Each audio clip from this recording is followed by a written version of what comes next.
All right, we are going to go ahead and continue. How's it going? This is the 6th, I believe, session of the mega campaign, which will go from CK3 all the way through Stellaris. We are a little over halfway through the CK3 portion of the game. It's already been pretty fucking crazy and hectic, I have to say, and it's been very interesting. So we probably have another 4 or 5 sessions before we get to EU4. I'm going to go all the way to 1444 before I save translate to EU4, barring something just extreme, disastrous, or crazy. So let me... Oh no, my laptop's not working. Wow. Every time. But yeah. Currently, so at the end of last session, we had the end to, I'd say, our most tragic character, which is saying something so far for House Torres, which was, of course, King Solomon. A genius of a man, a great, very unique pinnacle figure who seemed to be very competent and very capable, and he was, but over time, the stress of rule was too much for him. He's the first ruler where we've had the stress has really, I mean, it literally killed him. He got a heart attack from it, which was fucking rough. He is inherited by his son, King Alessandro of Sardinia, Corsica. Already a leader before his father died and gave him his titles. One moment, let me get my laptop working here. Beautiful. I think it's kind of working now. He inherited his mother's holdings in Granada. King Solomon married Duchess Rakoya of Granada, who inherited out of all her siblings over in the region. And as such, it went to Alessandra when she died. She, of course, died because Solomon killed her. She tried to kill Solomon first. She tried to have him murdered. And after she failed, he found out and in turn murdered her. So King Alessandro doesn't know anything about this. He knows his father was a madman, clearly. It's impossible not to know that his father was a lunatic. I mean, he literally saw ghosts, talk to God all the time. He was a full-on crazy person. Alessandro knows that. Much like his follower Solomon, he is being currently tutored and trained by Pope Innocentius III, the same Pope who taught his father, who is now 69, quite old. Heads up, my computer is having, my laptop is having issues, so I will have to wait to read anything, if there's anything in chat. I can't tell right now. Yeah. So he's being currently taught in Rome right now. Now his holdings are quite large, given that he inherited his mother's land, as well as that of his father's, as well as that his family took near the end of his life, including all the islands of Mallorca we now own. So we've got to the point where we're pretty strong. Now that being said, Alessandro is only 10. He's a very impressive kid, to put it lightly. What the fuck is going on with my laptop? Bear with me. I literally tried to fix this bitch the other day. Beautiful.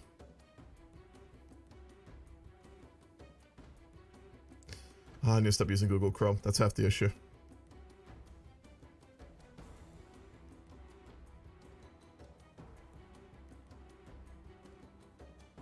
One moment. I thought I had it working earlier. I do apologize for starting a little bit late. I was finishing a post up for the Prussia game later today. I did another newspaper article post on that, which I've been having a lot of fun with. They've been very fun to make, so I was finishing that up.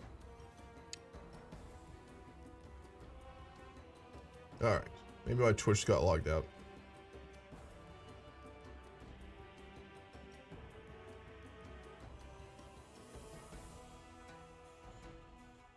Oh, what the fuck's going on? Bear with me.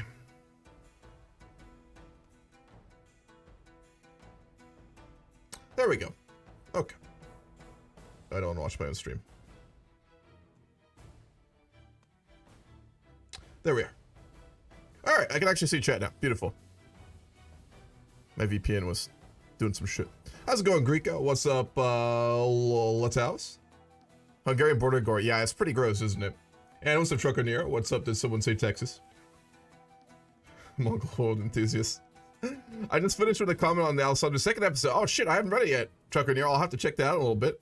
What's up, Master? How's it going? Good to see it. How's up, Erraticus? But yeah, alright, cool. I can actually see chat. We're good now. So again, he's only 10 years old. He was the son of a madman. His mother was murdered. He doesn't know that. She obviously died when he was young. I'm worried about King Alessandro, I'm going to be honest. He's another case of appearing to be very competent at a young age, which our family doesn't have a good history with. The good ones go bad, the bad ones go good.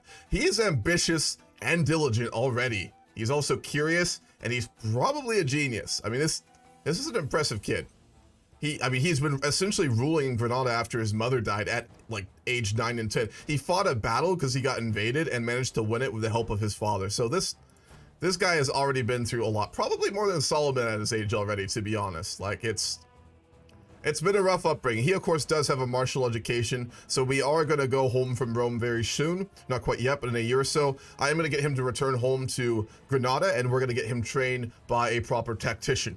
So in order to learn proper military strength. We are now, of course, involved in the Iberian struggle, and as such, we will need to be very competent militarily. Now, most of it is Christian. If you take a look at the map mode, most of it's Christian, but there are some very powerful Muslim leaders still holding out in Iberia. So, yeah, we're in a pretty wild situation. You saw the White Horde? Yeah, I'll show that off again. We've got, just a reminder, Orthodox Golden Horde. We've got a Turamic Mongolia, which owns all of Byzantium. We've got the Black Horde over in India. Oh my god, is he a dwarf? He's a dwarf. We've got Mordvinia over here as well, also the Orthodox. So we've got the White Horde up in the north, who is, I think, the only Tengri one left. Yeah, they're the only Tengri one left. The Chagatai are there as well, but they're Muslim. So it's been a very interesting split of the Mongolian Empire after the death of Ogadai, that's for sure. It's been pretty fucking crazy, if anything. One got ridiculously long. I'm going to try to make 2 ones for King Solomon more concise. Gotcha, man. I will definitely read them. Appreciate you doing those as always, dude. King Solomon was basically the definition of a whole fine line between genius and insanity. Yeah, he walked that line, and then he kept walking past the line, and then he went completely insane. So, absolutely.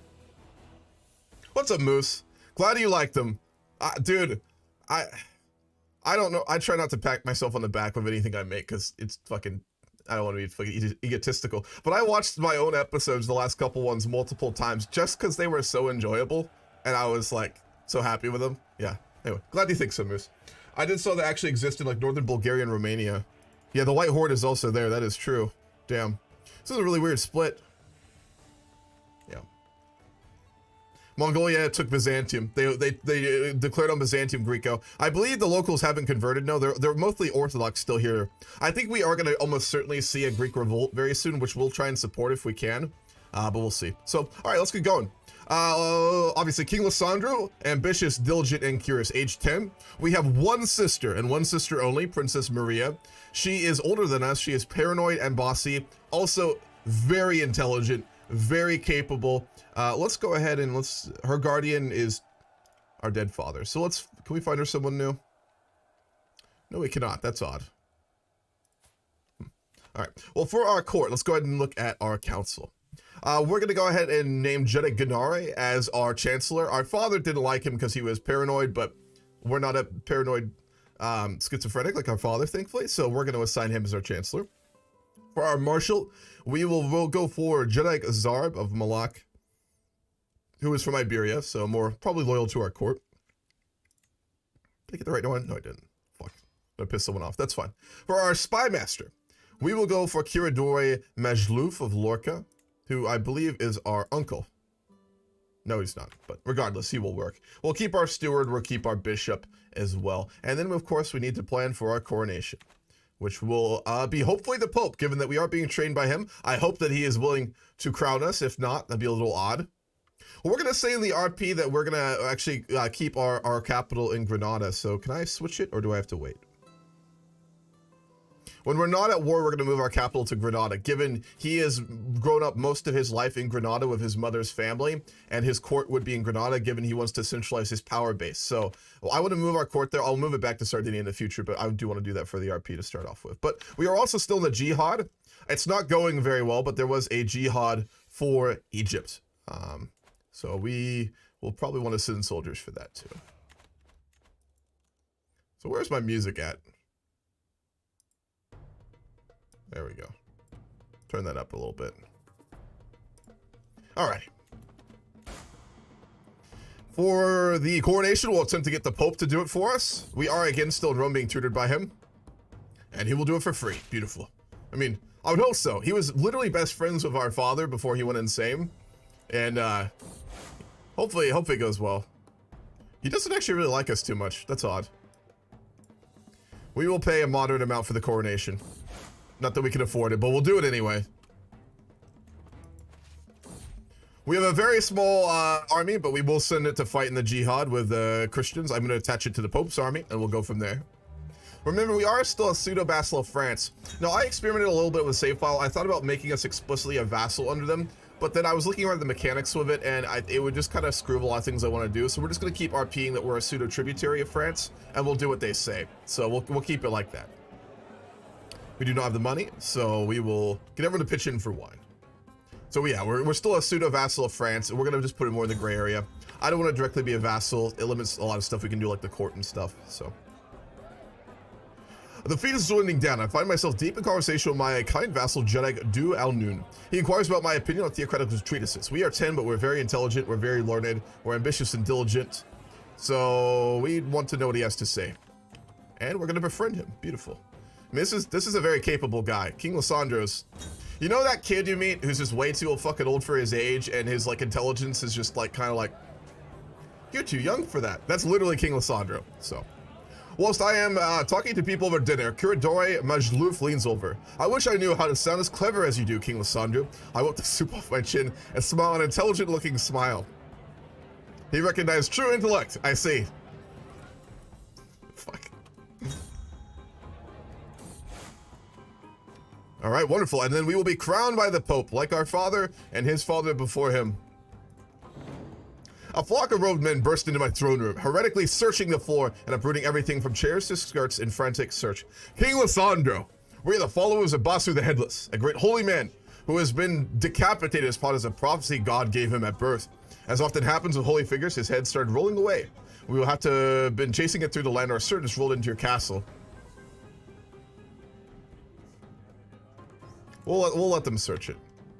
We can't be pissing off the peasants while we're young and haven't consolidated our power base yet.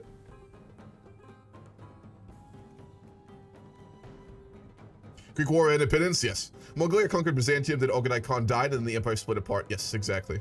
Thank you for banning the self-promotion. Why are you a tributary of France RP-wise? What's up, Haggy? What happened was, we had a war where we were fighting an emir from Iberia. His army was so powerful, we were going to lose if we didn't get help. We betrothed one of our family members to a member of the French royal family.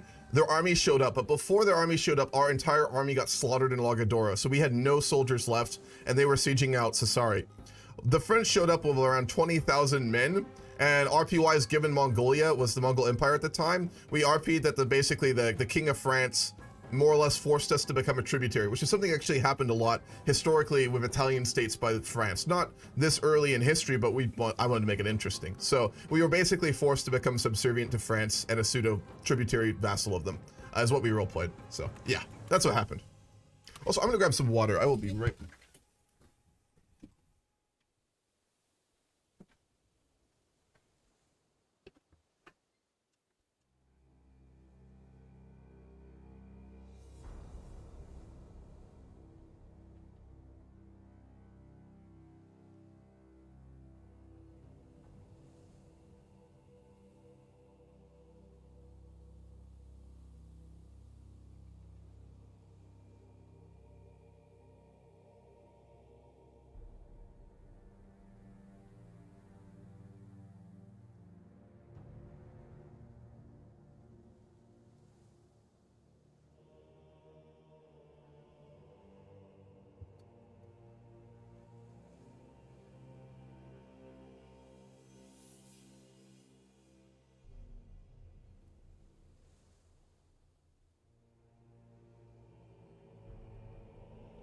Alrighty. We are going to send our troops to the Holy Land. Now, the game doesn't let us lead our troops explicitly, which I really wish. I do need to look around to see if there's a mod to let children lead armies. But we're going to say that although Zarb is going to be in charge, we are obviously accompanying him. Actually, let's make ourselves his ward. That would make sense for us to be like with him.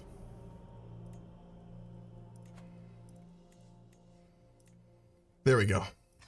We're going to become a ward of Jedek Zarb, who is leading our armies into the Holy Land, so RP-wise, we're traveling with him and learning strategy and to fight and things like that, which is good, because we wanted to do that. So we've left from Rome. We're no longer with the Pope, and we are being trained by our commander as we go to the Holy Land to fight against the Jihad. Let's go siege out Tobruk. Turning into a competitive Hearts of Iron game here. The Battle of Tobruk. A miracle, the American financial newspaper, The Economist, named Greece the top economic performer of 2022. Really? And the Greek economy has rebounded very nicely. I mean, from like a decade or two ago. But that's quite surprising. Someone played Vic 2 in Greek government. Really? Like publicly? Like, or it's just like well known that he plays the kind of thing. That's fucking cool. I do wonder, that's an interesting thought. I wonder if there's any current like well-known politicians or world leaders or generals who like actively play the Paradox games. Like memes aside about like, you know, Paradox like being any proper representation of politics or military strategy. I'm curious if there's like any well-known ones that like actually do. I think it's the kind of thing you'd never hear about because they'd never fucking say it because obvious reasons. But I am curious. I wonder if there are any. You might be a king, but you're also a vile troll spawn. And unprovoked anger expressed by courtier Andali comes as a complete surprise. She's been under a lot of stress lately. Who the fuck do you think you are? Irritable. Oh. We'll forgive her. We're not wrathful, or we'd have to do something about that. We don't have soldiers to siege this. Damn. We could call a holy order, couldn't we? Yes, we can. We're going to hire the Teutonic Order, which of course has its seats in Sardinia, and bring them up to assist our army here. 2022, Greece paid 16% of the debt. That is really good, actually. That's really good, actually. My guardian Genex Zarb teaches me well. Sometimes I hear him speak in Arabic. It's what he speaks at home. He's Christian, right? Yeah, he is. He's from Iberia, like our mother. While he mostly speaks Sardinian vulgar with me, he is also trying to teach me some of his mother language. Keeping two languages in my head is hard, but perhaps it's worth the effort. Yeah, sure. We failed to learn Arabic. Ah, a shame. Let's get the fuck out. Jesus. Run, run. Oh, God. It's 32,000 Muslim soldiers on our tail.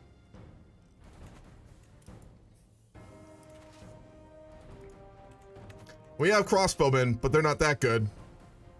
Uh-oh. To be fair, it is a tradition in these crusades that we get absolutely curb stomped by a giant Muslim army because I don't pay attention, so we are breaking that tradition, which is unfortunate. We'll try and fight them here. No, no. We hold.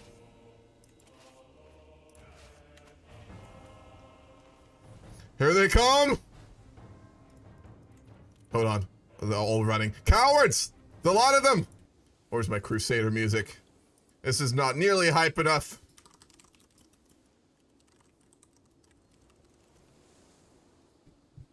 This is one of the few music soundtracks I can just listen to, always on the right, like, theme, you know?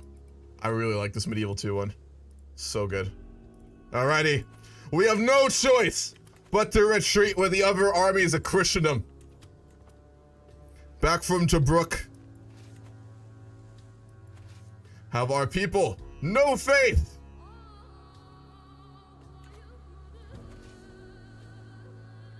They're cowering like dogs. No, we're gonna go siege out Derna. We had the Teutons with us.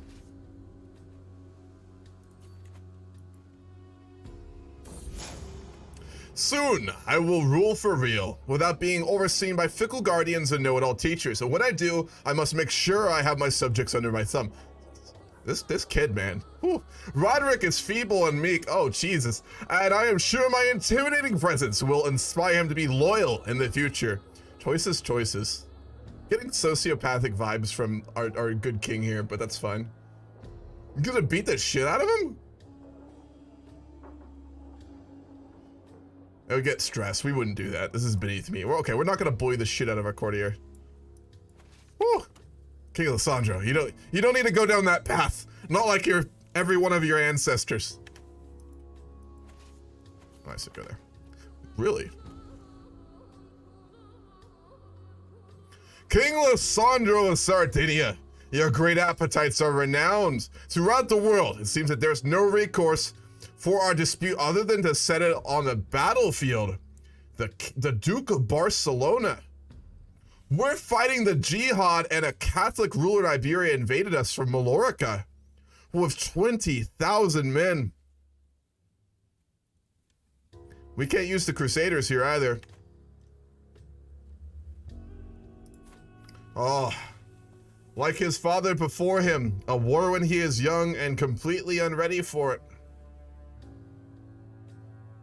We can't lose Mallorca. That's such an important site for our family. It's where our father was proclaimed king against the heathen. For another Catholic to declare it is unacceptable. We're gonna make him into our rival. I'm gonna pin that character.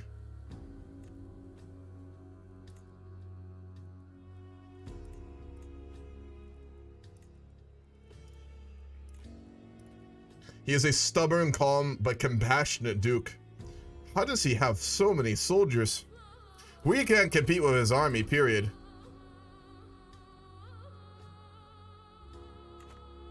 We're gonna need to marry. King Alessandro is ambitious. He's diligent. He knows that he needs to take action here. He knows that he needs a powerful wife from a powerful family.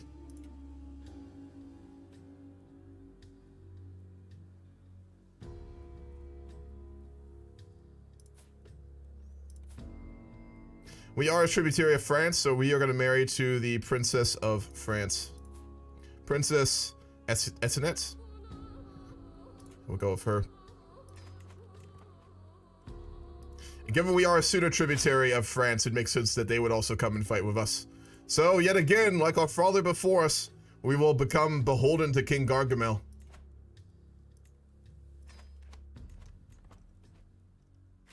His armies have been called.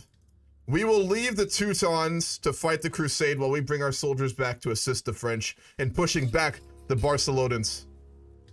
If I could figure out how to do that, of course. I know there's a way to split troops. Let me see.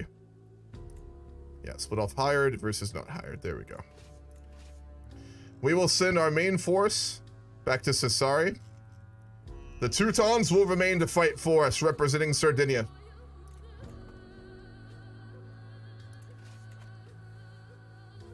If you could diagnose the Torres family after all we've seen, what would you give them? Oh God, Levo, a lot.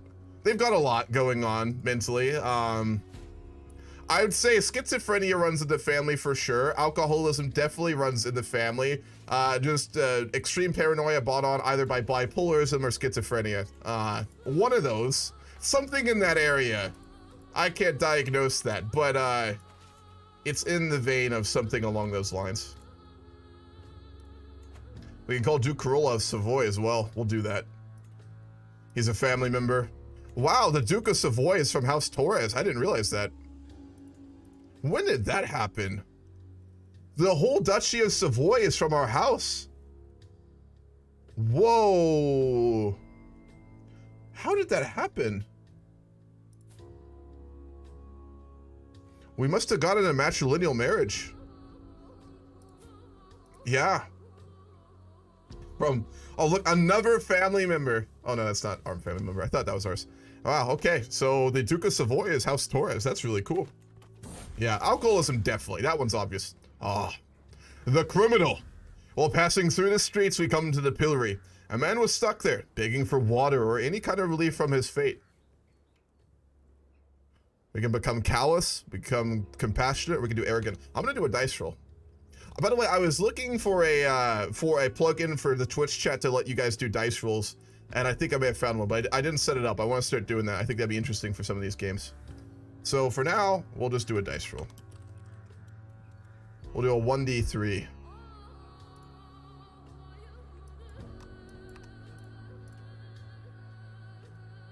Three. We will become callous. Water. I hope this mud will do the job. Fuck. We are an ambitious, diligent, and callous king. Being both heartless and cold-blooded, Alessandro is indifferent to most. This is a tough motherfucker. Like, goddamn. As I look upon a young pantler walking by, sweaty with labor with a blush on her cheeks, I'm in France. What is the feeling, the slugging? Alright, cool. We're not a bisexual king this time. Creates less problems as a good Christian. Where are the French at right now? Fighting the English. Oh no. We may lose this war.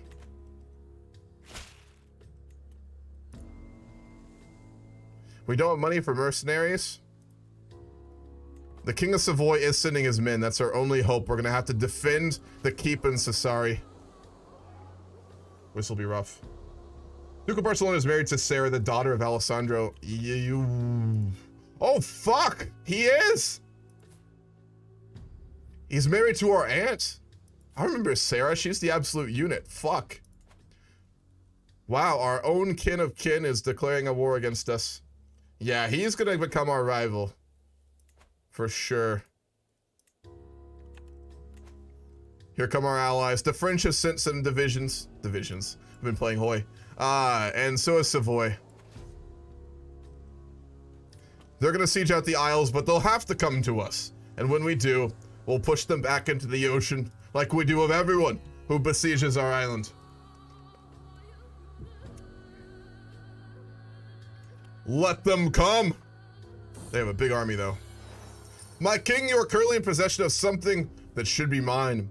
My honorable friend Jedi Du Al-Nun has come to me, insisting I grant him the Judicatu of Almeria. I think not. We're an ambitious, callous man. I think not. Let's take the fight to Barcelona. They're sieging out our lands. We're gonna raise their city. Fuck, we don't have money to meet our peers. That sucks. The Templars got slaughtered by the fucking Jihad. Wow, no, they're still around. We lost a lot of them, though. We've been called into the War of England as well. Oh, boy. We don't have the money to embark. Fuck. All right, we're gonna siege up Barcelona. We need to end this war. The French are gonna leave their armies and go fight English soon. This is getting hectic. We might lose Mallorca here. This is getting pretty bad.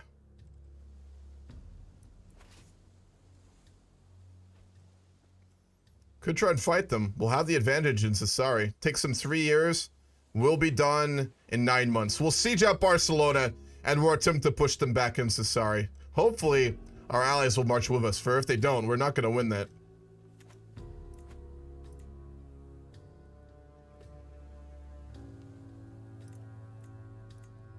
We have very good knights, though. I'll say that. How's it going, Degenerate? What is up? I'm going for a psychology major, so recently seeking 3 characters have interested me. Levo, how would you diagnose our family?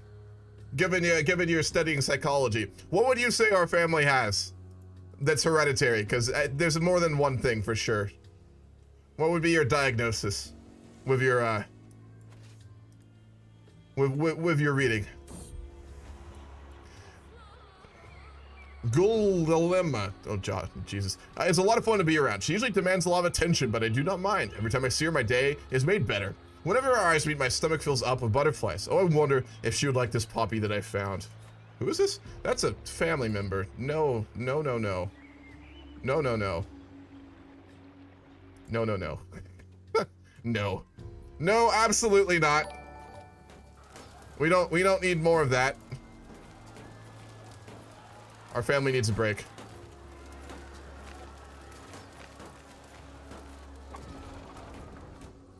Seven months. 20 months.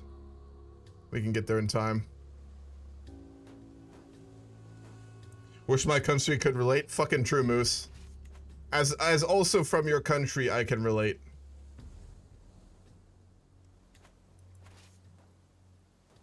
Who do we have as a prisoner? We took one of his family members prisoner. We took our aunt prisoner! We have Princess Sarah, and the Duke of Barcelona is unwilling to end the war. Fuck, that's a cold motherfucker. He's compassionate, what the fuck? He's calling us out. He knows we won't do anything. Oh, the war is done. King Gargamel defeated the English. Hopefully his armies will come and help us now. We need them badly. What's up, Odyssey? I'm still loading it, so I would agree with alcoholic schizophrenia. Like I said, still learning. Yeah, that's fair. This is a fictional game, obviously, but that'd be actually pretty cool. I wonder if there's anyone's working on a mod to like actually put like hereditary mental illness into the game. It's a little heavy, but it's interesting. One moment. Thank you.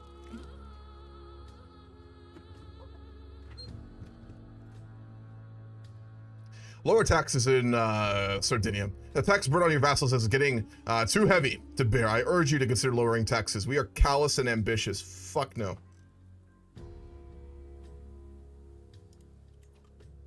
Did I click the wrong one? I hope I didn't click the wrong one. Fuck. Finish the siege of Girona and then we're gonna cross. The armies of France are here with us.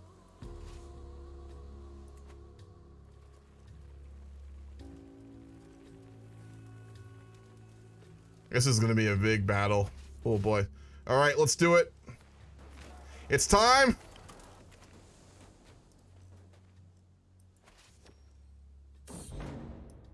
So, sir, at my court, I noticed my steward Alessandro is lively conversing with one of my foreign guests, Jakub. Curious, I approached the pair. King Alessandro, I represent the interests of a mercantile group of my Algerian kinsmen who see great potential in establishing a merchant community of Algerians here in Lagudora. Jakub states obsequiously. Steward, we must not favor foreigners over our own people, protests Alvaro. We're ambitious. We already dominate trade within our own region and for a lot of Europe. To get access to the trade routes of North Africa that come out of the Red Sea would be incredibly valuable. So we're gonna say yes. We're not zealous, so not a huge issue for us. Just went to Barcelona, it's a big place. Yeah, Barcelona is a huge fucking city. It's a really fun city. Very lively. There's always shit going on. All right, here we go. They're running. They're the cowards. We're gonna cut off part of their army. They're forced to fight us here. They're sending in the rest of their men. It's gonna be a slaughter. We killed one of their knights. Aha! We took his son, our cousin, prisoner, who's a giant, formidable fighter. And the Duke still will not give terms. Fine, we'll slaughter his army. If that's what he wants, that's what he'll get.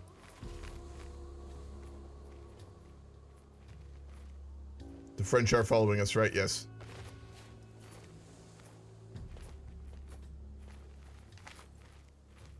Here we go.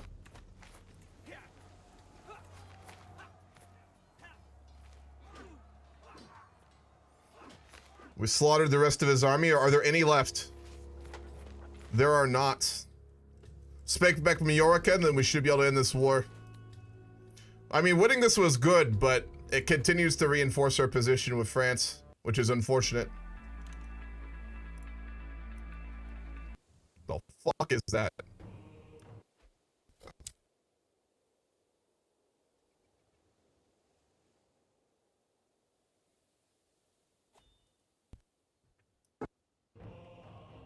Is my mic working now? I had a fucking audio bug. I don't know what's been causing that. I haven't gotten it in a while.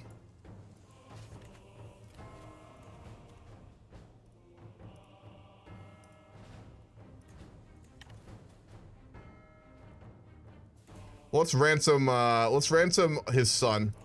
We need money.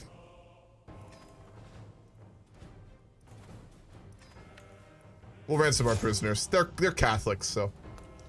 Anger management. My vassal Judissa Dalla is getting on my nerves. She prattles on and on, no matter the topic, and no matter how uninterested I tell her I am, it never ends. I have taken to following her around, criticizing her every move as loudly as possible. Damn, bro, that's a bit dickish, I'm not gonna lie. Want to murder her? No, we don't need to do that. We're callous. Well, we're gonna have to make her a victim. So we're gonna start bullying her. Oh boy. King Alessandro seems strong, but not the good kind. We're gonna have a tyrant, aren't we? Fuck. One day, we're gonna have a good ruler who doesn't go crazy. King Alessandro's not gonna be that guy. He'll be strong. He'll probably not have stress problems. But what's the cost, you know? What's the price we're gonna pay? There's a bit of his armies left too. We'll need to destroy the rest of it. Yeah, this is a tyrant. That's what this is. You can see it in his eyes too, look. Oh boy. Alright, let's finish off his army. Oh, we can't. They really do not want to peace out. We'll siege Mallorca then. What's up, Krieger? How are you doing? No, we'll finish off his army.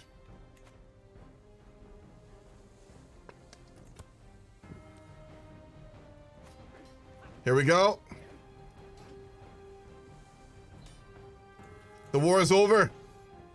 2,700 gold.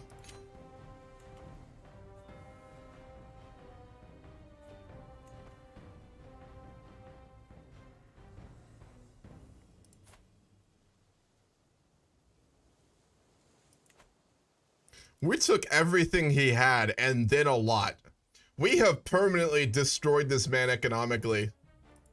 To be fair,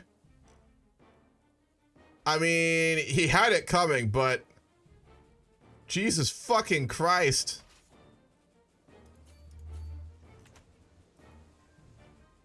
We literally, like, what would have happened to our POIs? I mean, it makes sense. He's an ambitious, diligent, callous king. He literally would have demanded every last speck of value that the king had, and probably all his vassals too, and then the peasants. Like, we would have basically just callously robbed Barcelona of everything of value they have. Every piece of silver fucking, you know, every silver fork, every gold chalice, every coin, every fucking burger had in every city in Barcelona. We took everything. Fuck. Well, that's a start for King Alessandro. And he's about to come of age too. Let's meet our peers. We can do it once before we come of age. See if we can find a better person to teach us as well. We, Jedi Zarb has been solid, but we know there's better options, and we're callous, so we don't care even if we're friends with him. Which we're not, so.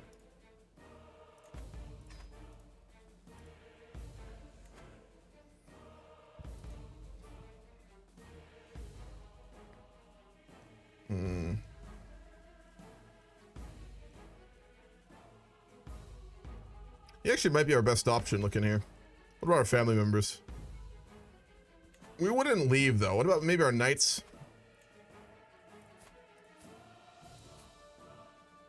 He's actually the best of our knights. That's surprising. Alright, well, I guess we will get trained by him to end things off.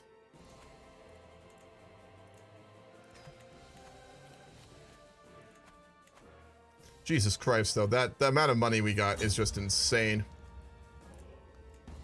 Destroying the economy of a country as a child. CK3 experience. I mean, don't adults complain children bankrupt them all the time? Yeah, this is putting new meaning to that idea. We literally gave him a circumstance he will not recover from for his whole life. And maybe his children's lives too. I thought my kinswoman Melissa and the peasant girl were merely pretending to fight, but suddenly there's blood in the dirt. Melissa hits the ground with a grunt and the peasant standing above her moves her attack again.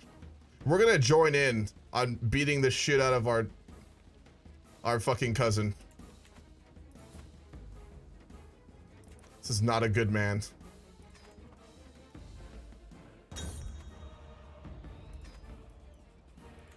My victim, Melissa, went straight for the ocean and threw herself in with no hesitation.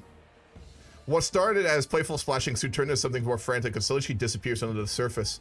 At the moment I stretch on, I realize that she won't resurface, at least not without help.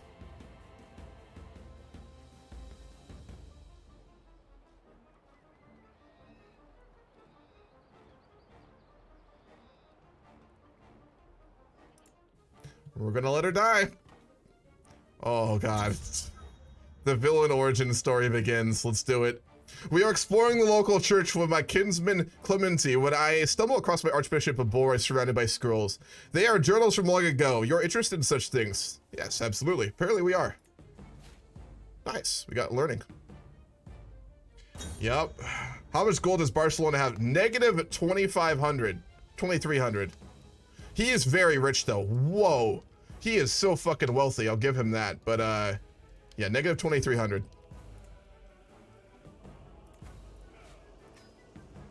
Let's upgrade our holdings if we can. Upgrade the trade port. Upgrade the guilds. And then we'll do this rest of the minute. With the help of Jedi Zarb, I finally concluded my studies in the art of warfare. I did fairly well, at least considering the fact that the subject did not come naturally to me. My nightly training alongside this has proceeded acceptably, and I have fought a few uppity peasants with some success. As I take my first steps into adulthood, I find myself reminiscing about some of the people who have made an impact on the man I have become. The friendship I shared with Maria meant a lot to me, as our sister, when we were both young, and to still have her by my side means a lot. I wonder if Jadessa Dalla will remember the things I put her through when we were young. Probably. Yeah, I'd say so. We are intelligent, a tough soldier, and a famous champion. Confident knight, and a tough soldier. Not a genius on the battlefield, but competent enough. He's shown submission. Good. I'm gonna follow Nate Ziner. Alright. We're the culture head of Sardinia. We will, of course, go for Marshal. And we're gonna go for authority. He seems like the type to be a little obsessed with authority and power and control, don't you think? Kind of fits the vibe. Granada, we will upgrade Alhambra. We have the money, we took it from Barcelona. We're going to use that to upgrade the beautiful castle of Alhambra as a show of disrespect towards the Barcelonans. To show that we are the most powerful leader in Granada, or in Iberia. Which will use all our money, so that's fine. Alright, our sister can get married. We need to repair some of our artifacts. We'll do that, we can repair the crown. I'm gonna we'll repair the other ones when we can. Can't quite yet. Our sister does need to get married. We can marry her. Is our aunt dead? Our aunt died. Died in captivity. Oh my god. Our aunt died when she was in our dungeons. Did King Alessandro kill his aunt? Oh god. It wasn't suspicious though. He just literally threw her in her cell and she died in there. Yeah, I'm getting also sociopathic vibes from Alessandro. I'm not gonna lie. Maybe even psychopathic. He doesn't appear to have any empathy, but he's diplomatic and he's capable.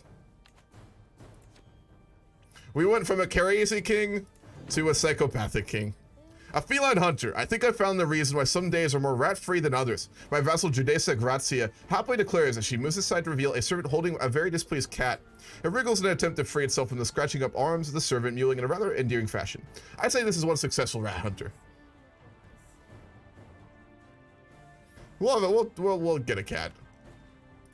Hopefully he doesn't murder it. That'd be lovely.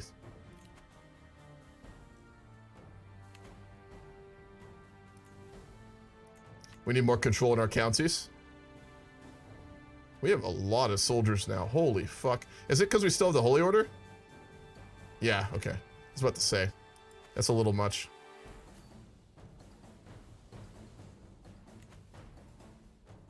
Seriously, everyone post-Simeon is kind of becoming scary to say the least. Yeah, this dynasty is getting pretty hardcore. I'm like, goddamn, man. Alright, we need a name for the cat. What do we think? Seems on point for a psychopath to have a cat. We'll see. Cat names. We don't have a good cat name for our psychopathic king.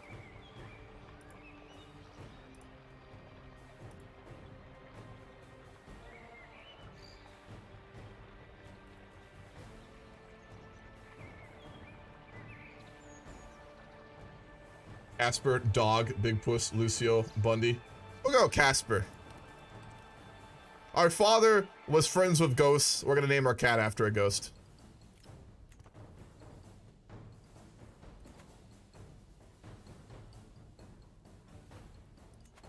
Listen to the peasants. A peasant girl.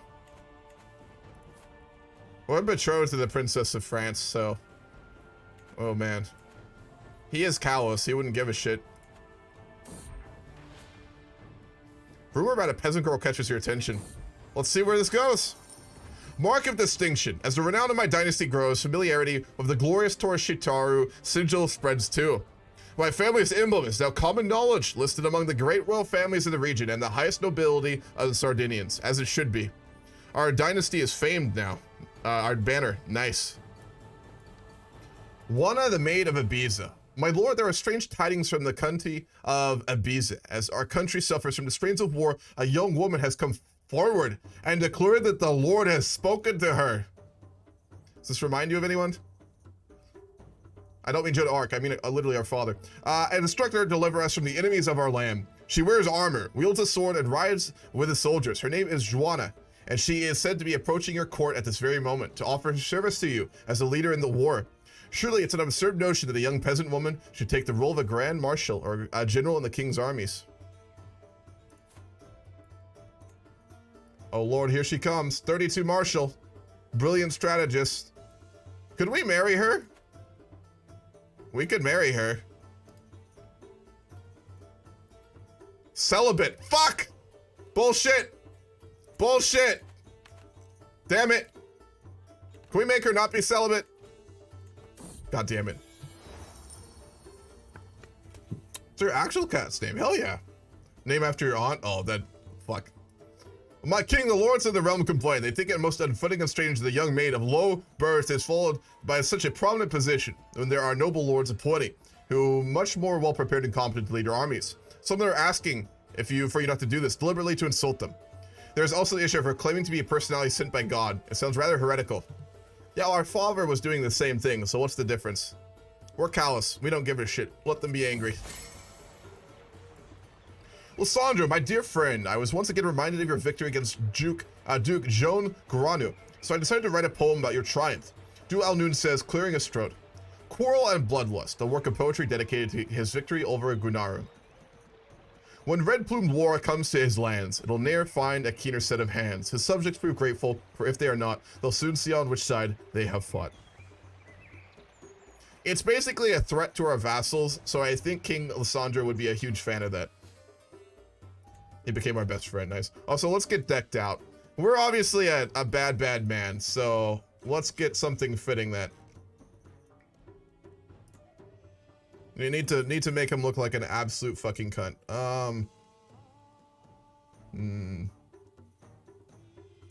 He wouldn't be constantly angry. Scheming.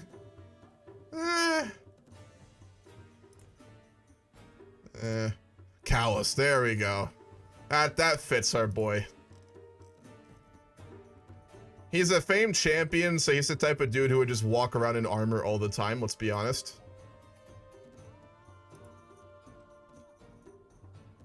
Yeah.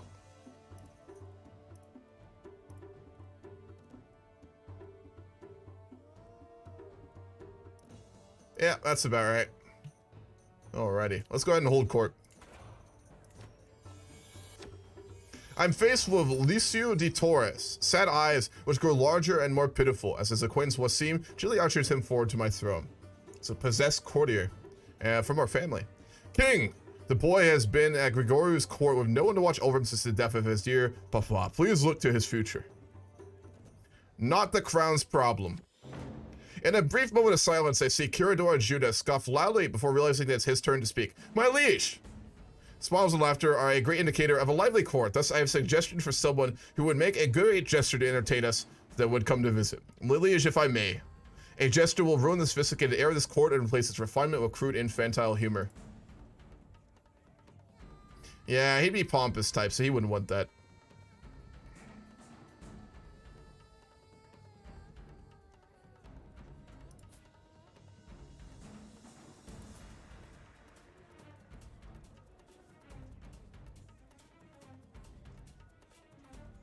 We'll say no.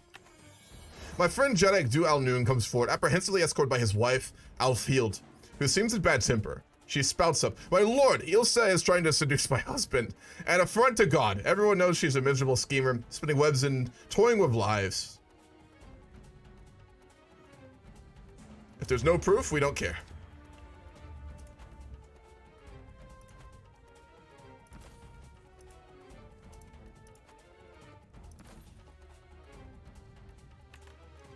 There we go.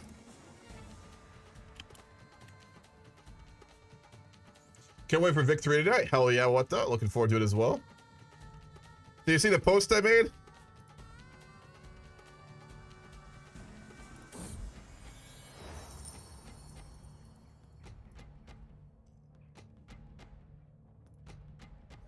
My lord! Oh my god, we're gonna get her sword. The peasant woman from Ibiza has claimed a sword she dug up from underneath a church dedicated to St. Catherine. She claims that the voice of angels led her to it, and she uses not an ornate scabbard, but one made from leather. She got a really great sword. 8 prowess. Jesus Christ. Shiwana the Maid. Is she one of our knights? I'm walking in the gardens with some of my lords at court when I notice my courtier Aluwasun approaching me. I step aside to let her pass, but to my great surprise, she blocks my path and kneels before me. Before I have time to properly process this turn of events, Aluwasun begins to sing. I quickly recognize the tune as a famous Sardinian love ballad. I've heard it performed countless times, but never with such skill and passion. The intense emotions of the song are mirrored in her gaze, which is set on me. Oh, we're attempting to be seduced by a 49-year-old peasant leader with balanced humors. No, she's not a royal blood, so we would not probably be cool with that. No. He doesn't have the arrogant trait, but when you put ambitious, diligent, and callous together, you know he's gonna have a little bit of an ego, let's be honest. One evening at court, Juana approaches you and asks to speak with you in private. You agree and the both of you sit down to talk in your chambers. Juana speaks to you of her visions of Christ and her quest to save the country from the enemy. She speaks with passion, her simple honesty and forceful zeal both coming across as she looks you in the eyes. She declares her fierce loyalty and love for you as the chosen king. You are quite impressed by her passion, intelligence, and sincerity. We could become zealous. You are truly sent by God. Do we become zealous? I'll make this a poll. You guys get to decide. You are once again neurons in King Alessandra's head. So, what are we doing here?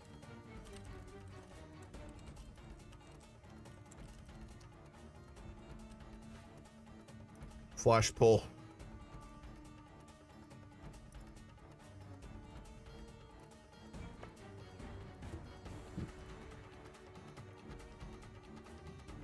He's quite the opposite of zealous.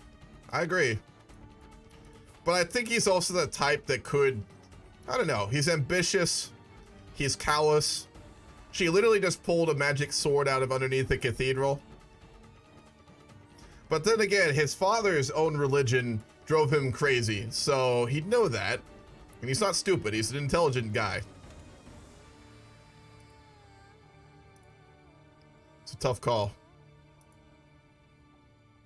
But I could also see that, like, inspiring him to want to, you know, go down that path. And again, it's quite clear that this is a very exceptional woman. I mean, it's basically like Joan of Arc. That's what the event is, right? So, clearly she's doing things that we would think a woman would not be capable of, which would be inspiring. We embrace God. My dear Juana, you are truly sent by God. Juana looks at you with tears of joyous fervor in her eyes, my lord. You are the highest and also the wisest man in the realm. God shall guide you through me, and the people shall be saved with a sword of righteousness in my hand, guided by your wisdom and the will of God, we will be victorious. All right, we're going to call all of our troops, and we're going to go fight in the Jihad with her at the head of our forces. Because this fucking Jihad is still going on. The entire country is boiling with rumors and gossip of Juana, a humble country girl who rose to become a trusted servant of the king. Hope of defeating the realm's enemies is blossoming, and the peasants everywhere are celebrating the fantastic tale of Virgin Savior from the humblest ranks of society. She is truly a legend in her time.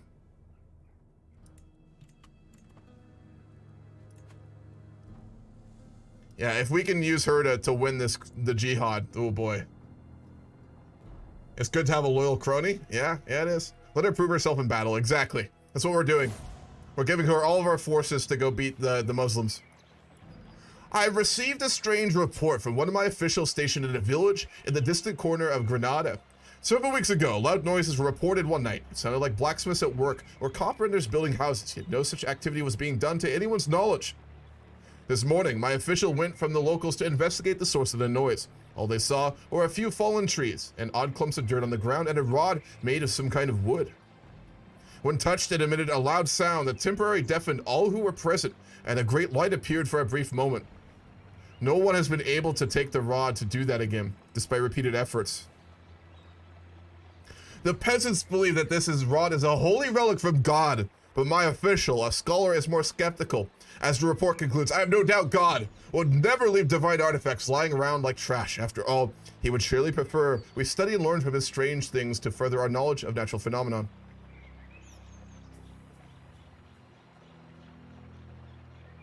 The rod. We're studying the rod. Now we're zealous, so we'll make it into a holy relic. We are not giving you a reduction of taxes. And he declared war. Well, we have to make a short stop in Granada to put down some uppity peasants. And then we will go fight in the Crusade. One has come before you asking to speak to you at the council. She says that the military establishment seems trapped in old doctrines, and the commanders would benefit from some offensive thinking, as well as more religious schooling, of course. There is grumbling from some of the assembled nobles at her speech. We're callous, and we are fully on board with what she is doing. So, yes. Absolutely. We get standing armies.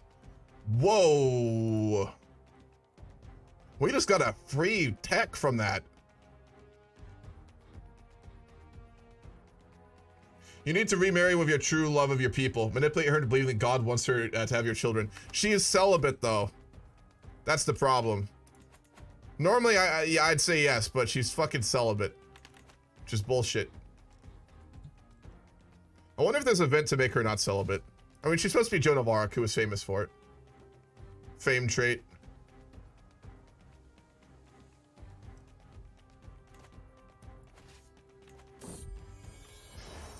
Juana has commissioned a banner bearing the figure of Jesus flanked by two angels on his side. She claims that the voice of angels instructed her to make a battle-worthy banner, made from a design she claimed came straight from heaven.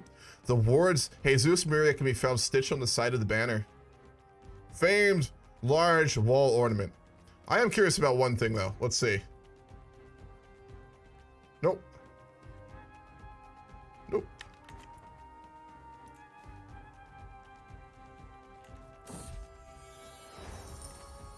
Your Archbishop of Boré approaches you one morning with a candid conversation. My lord, there is much displeasure with the clergy at the elevation of this young woman, Juana. The things she says are considered heretical by some of the Holy Church, and others, frankly, see their positions threatening by one of such low birth and meager schooling gaining so much prestige.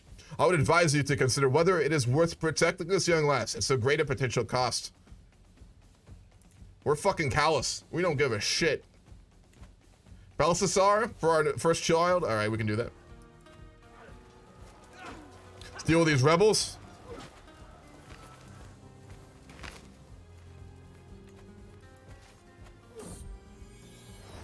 These are unusual times. Juana's influence is felt all around wherever you go. There's a surge in religiosity among the commoners who see her as a national savior and almost a Christ figure.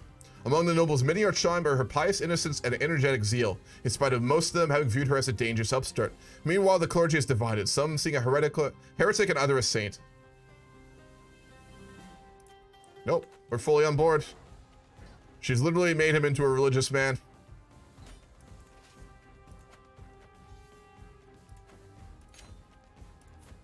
As a callous king, we're gonna execute him. Well, what would we do here? We're not cruel. But we are a tyrant. We're gonna impale him in front of the holding he revolted from. All right, let's go. Let's try and help in this crusade now. I and a few of my guards are traveling in more rural parts of the country when I come across a man sitting by an overturned carriage. He appears to be in pain and explains he is a traveling merchant. Earlier today, bandits attacked him and took all his goods. However, he says he has still some left at the camp nearby. If we escorted him back to his camp, he would compensate me. Yeah, we'd be... Are we paranoid? We're not brave, but we are ambitious and diligent and callous and zealous. We're gonna go with our instinct and leave. Guy seems suspect. I feel like she is trying to create her own country.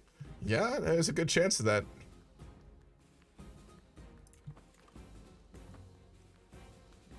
I'd say there's a very good chance of that. Did we lose the Holy Order? Yeah, they're gone.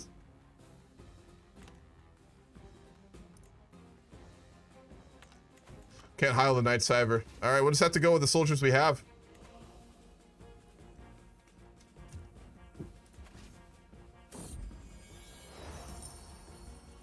Your Archbishop Babora comes to you, a look of worry in his face. He explains there are increasing grumblings from nobles regarding the position of your protege, Juana. Made them refuse to accept that a low-born woman from Ibiza, however competent and pious, be continuously given so many privileges.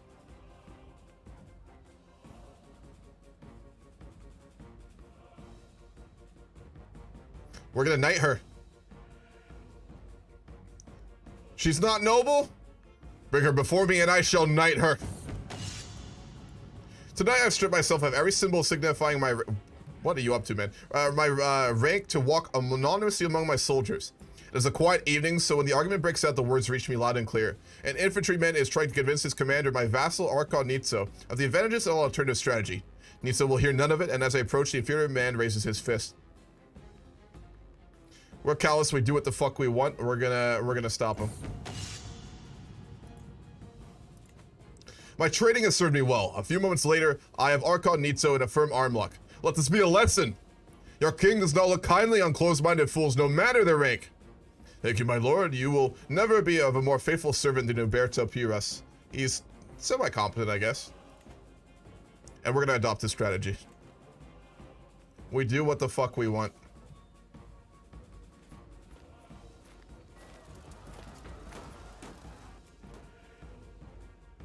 Where the fuck are they going? We're pissing off all our vassals. Demand an artifact. Fuck no, you're not getting our banner. Who do you think we are? We're the real House Torres line. You're nothing but a common offshoot. And French for that matter.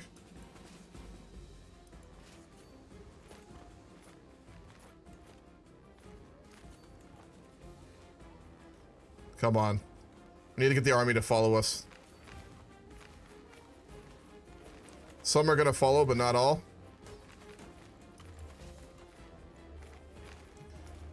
One is trying to rally the Crusaders to get a fight with the Muslims, but they're not having it.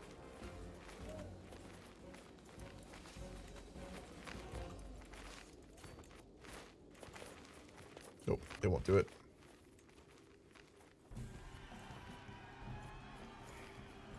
If they attack us, there might be enough time for us to hold out while reinforcements arrive. Oh, here they come.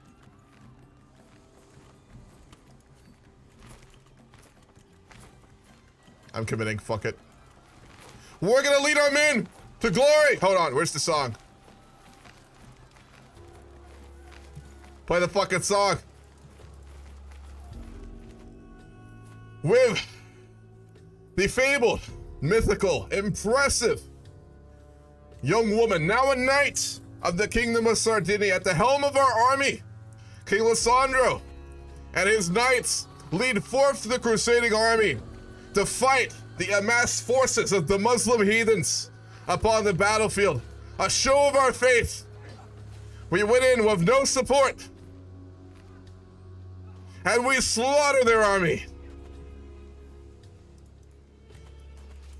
We will begin to push back the heathen for Christ.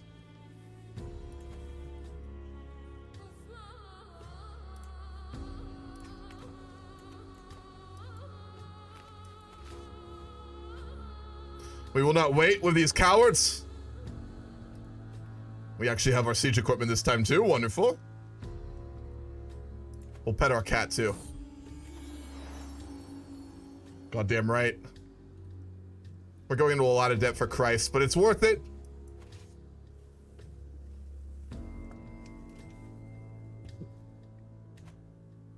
How long has this been going on for now? 10 years.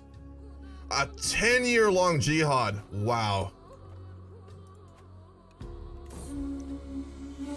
Inspecting the canals of Granada. Today I'm inspecting some of the canals in Granada, many of them carrying water from the Darro River to the city's various districts, but there are also some coming from other nearby rivers like Ganil. Either way, it's good that I am kept up to date how these canals are doing. Note that they are essential to providing water for the locals to use, whether for drinking, bathing, farming, or industrial work. Nice. Inspected the canals. Defensive advantage.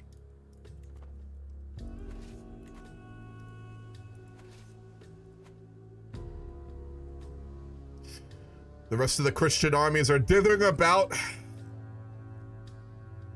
like the cowards they are. Here they come!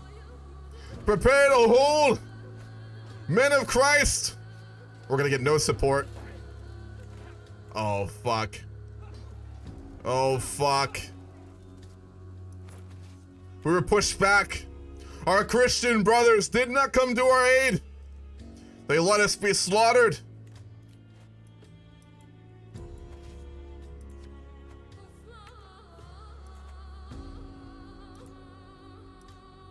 Fuck, I want to be able to hire an order. We'll bring the Teutons back.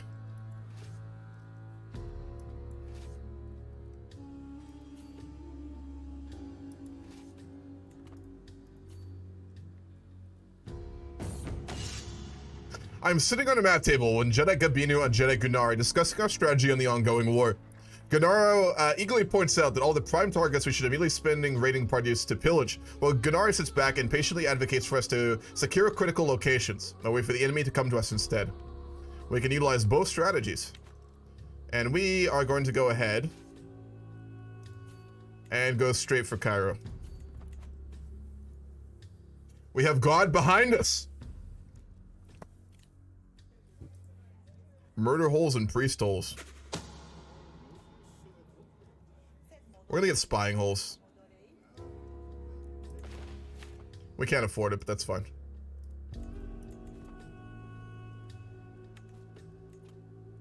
Also, we have low control. Let's get someone to deal with that.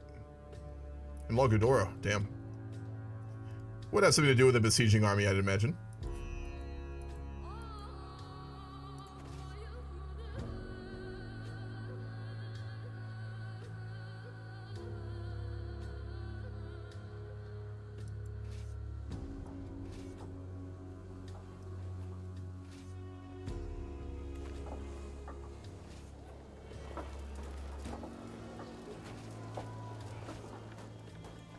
Oh god, the mega stack is coming. We will have to retreat. I don't think we'll make it, but we'll try. Nope. We'll stand firm.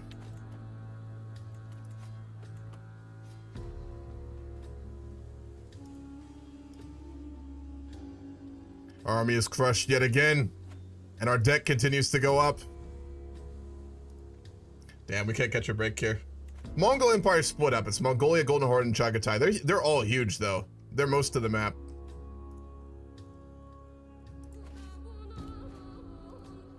Yeah, he wouldn't be making good military decisions. Do remember that he is only a tough soldier. He's not a great military mind. And he would be running things. Even though, Wano would have a lot of power.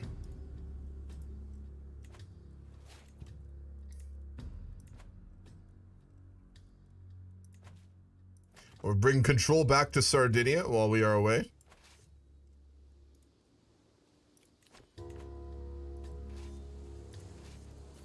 Alright, let's try and siege this out again. Oh.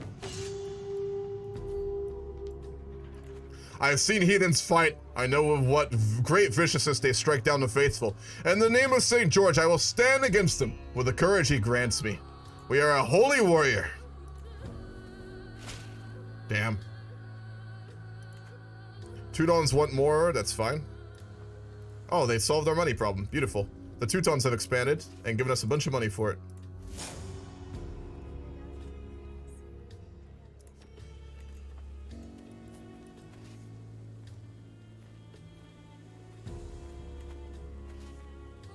This is such a long war. 11 years now. We have the advantage too. The AI is just being a monkey. Mongol Byzantine Empire exists for way too long. Yeah, it's I mean, they're all like, look at their religion though. They're all still Orthodox.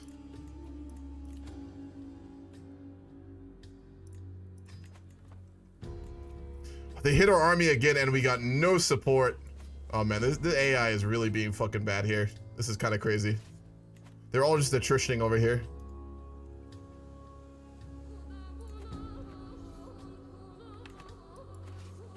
Oh my god, we're gonna miss the big battle. Here come the Muslims. Fuck, we're gonna miss it.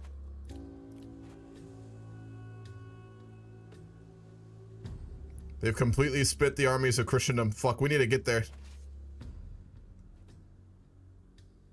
We're gonna fucking miss it! God damn it!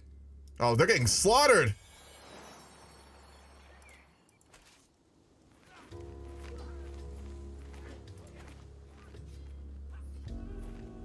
Well, they won. Without us, though. Want some note. Well, let's take this opportunity to try and siege it again. We need to take Derna. Maybe the AI will actually go forward at that point. What percentage of your geographical knowledge comes from Paradox games? 40% maybe?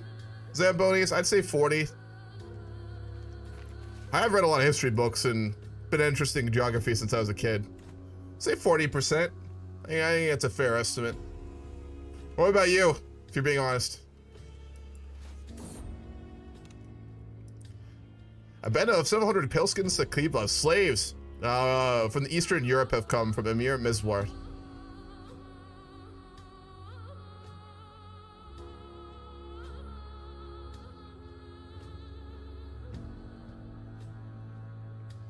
Fuck. Ambitious comes before callous, so we'll make him the mayor of Porto Torres. We did that before. Our great-great-great-great-grandfather gave Eastern European slaves control over Porto Torres, so there's precedent for it in our family. 5%? I think it's higher than that for many Paradox gamers. I'm just gonna be honest.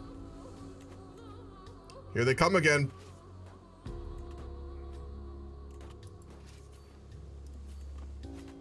Monkey. Monkey!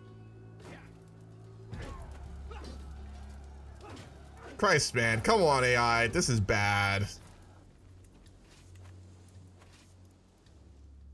This is getting stupid. Oh. We'll just go with the RP that basically all the Christian kings don't waste their soldiers and they're being cowards. Which, as a now zealous leader, we would hate them for. My Western Genetic Dad, Al Noon, pushed me with a big smile. My dear friend, we finally see each other. I feel like we have never spent quality time together lately. Maybe you'd be willing to try something new with me. I know that the thing to distract your mind, body, and soul. There's a famous wandering minstrel in town. Why don't we go see a performance? Yeah, sure, let's do it. This is a long fucking holy war, though. All that's required is for the AI to, like, actually move forward. The King of France will not let us marry his daughter. Damn.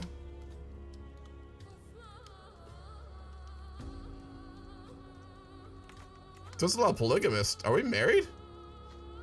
Oh, it's bugged. We already married her, I guess. Yep. Queen, that's in, that's A. Alright, good. Alright, we did get married, I guess. I didn't notice that happening. Yeah, cool. We don't have the money for a ceremony, though. We'll go with just normal amounts.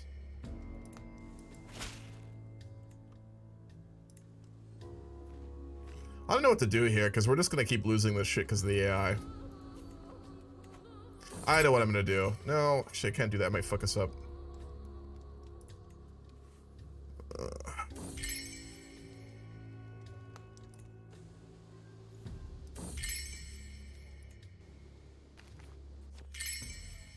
All right, wonderful. We're getting married to the Princess of France.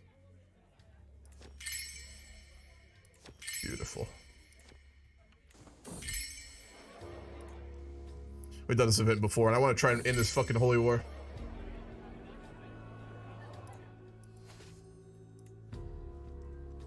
They're close to us. Maybe they'll actually back us up this time if we try the siege.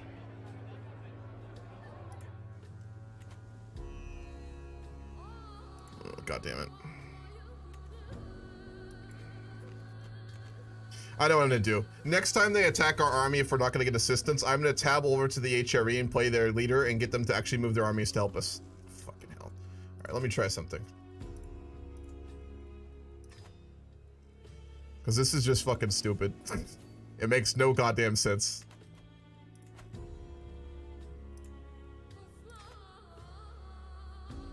Let's see if the AI will actually do it, though. They're not gonna do it! Oh, God. Alright, I'm gonna try something.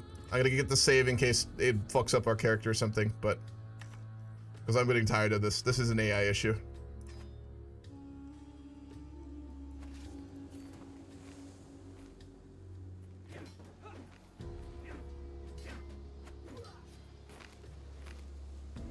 Yeah, it's gonna be lost because they didn't get there in time.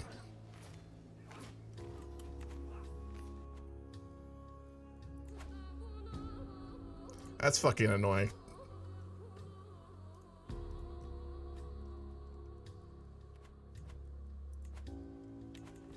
Make sure you didn't do anything stupid or fun. Alright. I mean, we're winning the Holy War. This is just fucking dumb.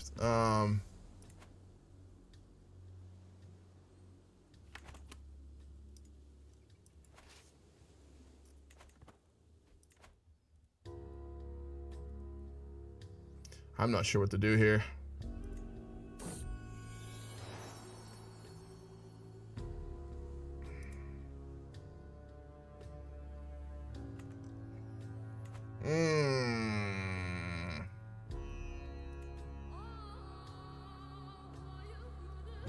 I'm gonna disband our armies and try and get them to get larger again. We'll try that.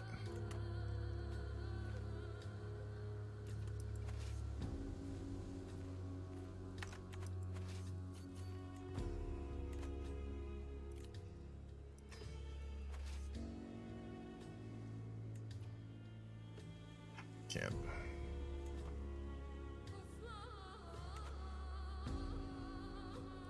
First major AI issue of the game.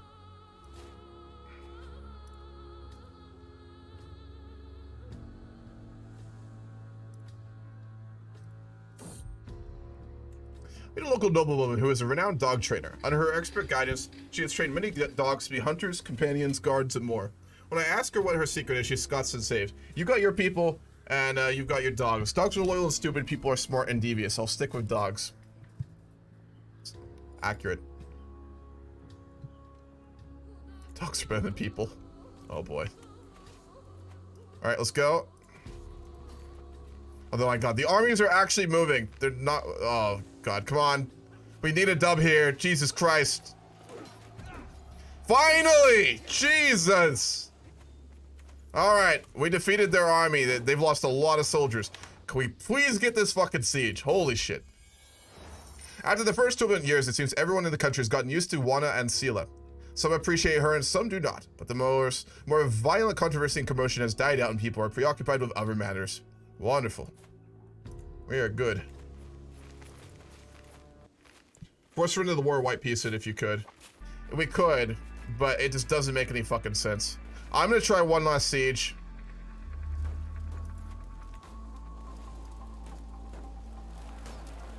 Maybe we'll get lucky.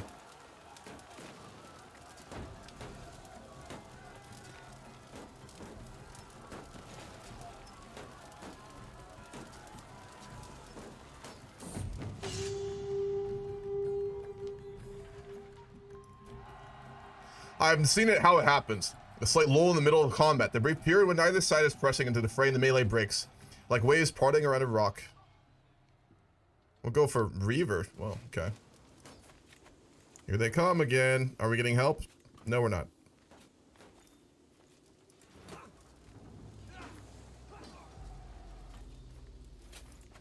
Okay. We can't surrender it. We're not a war leader. Alright, this is getting ridiculous. We'll say the Christians are just being cowardly in the RP and not fighting the war, and they're gonna seek terms, so. It fucks this up so bad, though. Well, is what it is.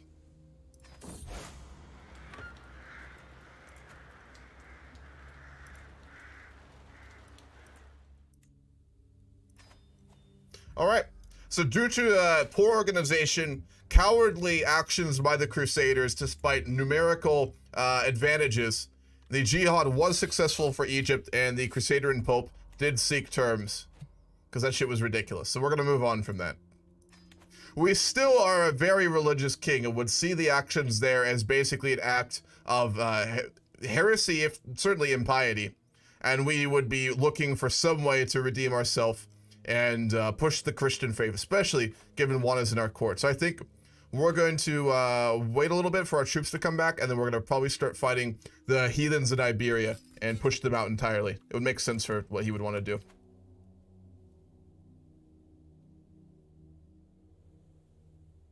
We could expand Alhambra. That's cool. We don't have the money for it, but nice.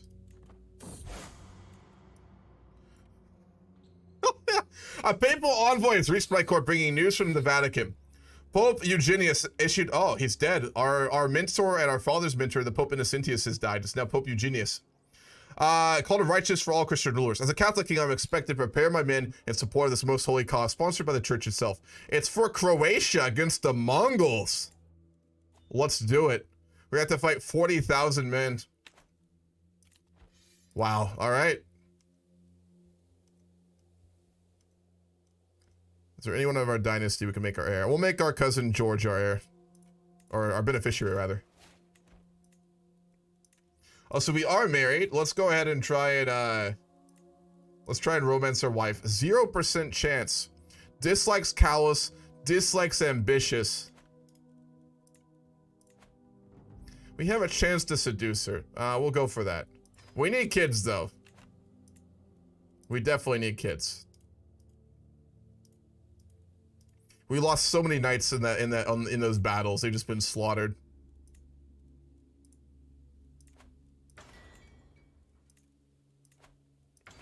We'll repair a couple of those, and then we'll hold court.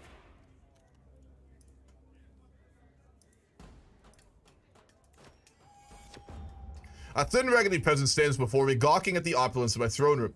Sorry, my lord. My village in Languedoc was hit by blight this year. We lost not only our crop, but our seed too. We had nothing, we shall starve without help. We'll get them money.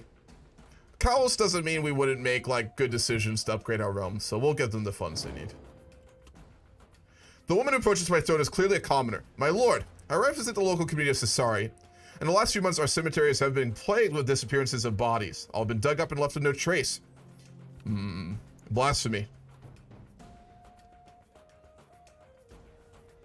We can go along with it, but we wouldn't want to. Makes for better test subjects. Or callous.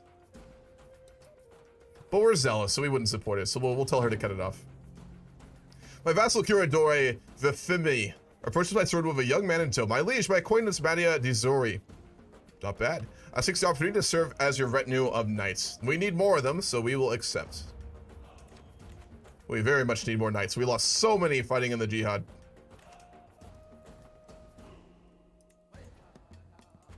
Also, we do need to plot our revenge against the King of Barcelona.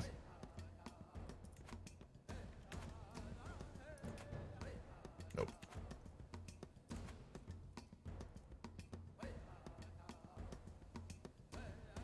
We'll invite knights. And we'll develop the capital.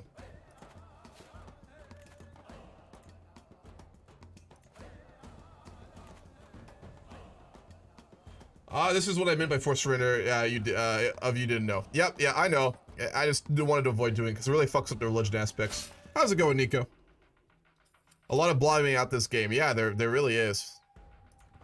There's some just massive countries like HRE, Mongolia and stuff like that. When we go to EU4, if there's big blobs, I will break them up, by the way. I don't want mega countries and when we go to EU4, so I will break them up. Except for probably the HRE. I may reduce their power a little bit.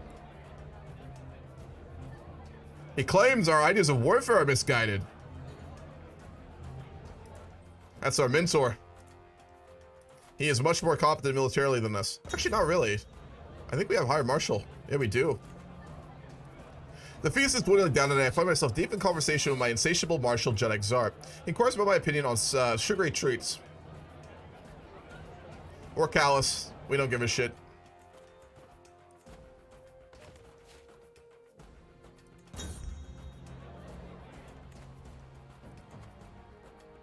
There still is a Muslim in Italy.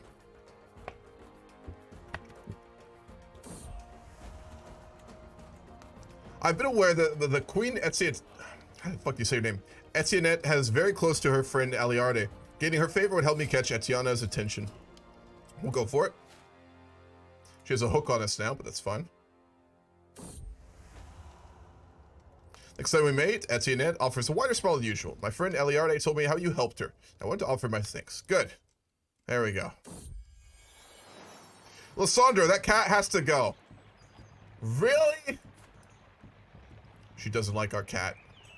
My wife, Queen Etienne, is holding Casper up by the skin of her neck. Eyes red and nose running. She's allergic. I cannot stand this anymore. I can barely breathe when she is around. We are callous. So no. No, we're not going to do that. And she's pregnant. Wonderful. We are going to get an heir, even if we don't get along very well. Good. We are now the head of our dynasty. Oh yeah, Al-Andalus is still technically a branch off dynasty from ours. King Idris. He's looking awfully Muslim over there, I have to say. Not a fan of that. Getting too heavy to bear on taxation. No, we are not going to allow you lower taxes. Absolutely not. Okay, controlling Cagliari. Actually, no, we don't control Cagliari. We do control... Oh, we have control really everywhere. We'll do it in Mallorca.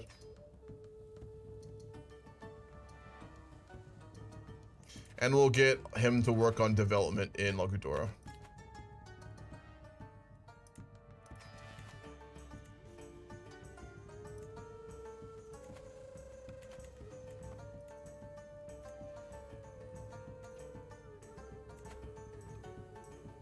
We do a holy war. We'll do that. I want to wait a little bit. How old is he now? 22. Yeah, we've got time. We really need to find a way to get more income. We don't make that much. The celebrations had come to an end, and the evening entertainment seemed to be over when Queen Etienne suggested a reading. The clerkson arrives, warning what the guests would like to hear, and I see my chances to impress her. See, she is forgiving, just, and paranoid, and a web weaver.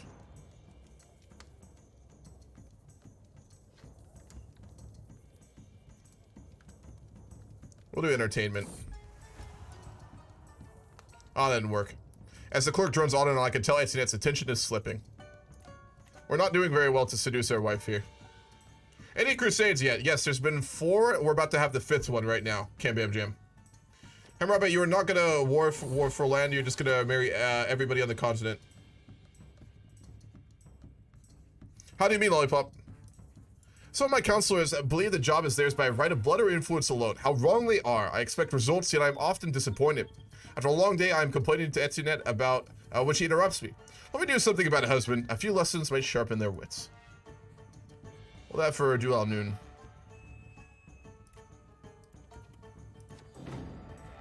Lately, I can't help but notice the goggles of giggling maidens and usually austere warriors gathered in the dark alcoves to listen entrapped to a book. Today I finally cornered Simeon about the book in his hands. There are pages of poetry, graceful in form but lascivious in nature. The angelic beauty of all sorts of women is exalted by gentle words, which can barely cover the poet's very earthly desires. They've got some medieval pornography they're reading. Nice. I am silent while I ponder the probable reaction of the Archbishop. We're gonna burn all the copies of it. Can't have that degenerate filth in our kingdom. Absolutely not.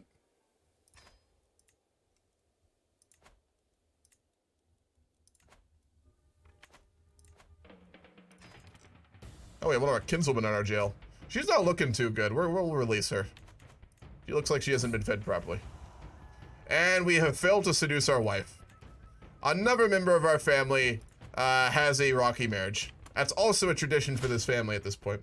Like, you didn't declare war on anybody except Crusades, but the land you got in Spain on the island was just by marriage. Yeah, true. We haven't had a leader who's been, like, really, like, ambitious so far. This is the first one we've had, I think, all game, or for quite a while. So, I'm not gonna just conquer to conquer. We'll do it if, you know, the characters have the inclination. With a babe cradled in her arms, Queen Etienne, we had a son. Tears from her cheeks addressed me about taking her eyes off her daughter. No, it is a daughter. She's hawk-eyed. My love, perhaps we should name her Puella after your impressive acquaintance, who is dead. I have no idea who this woman is, so no. We'll name her after Juana, our great knight who has led our soldiers to battle in the Crusades. We'll name her after her. We can also expand the Alhambra now.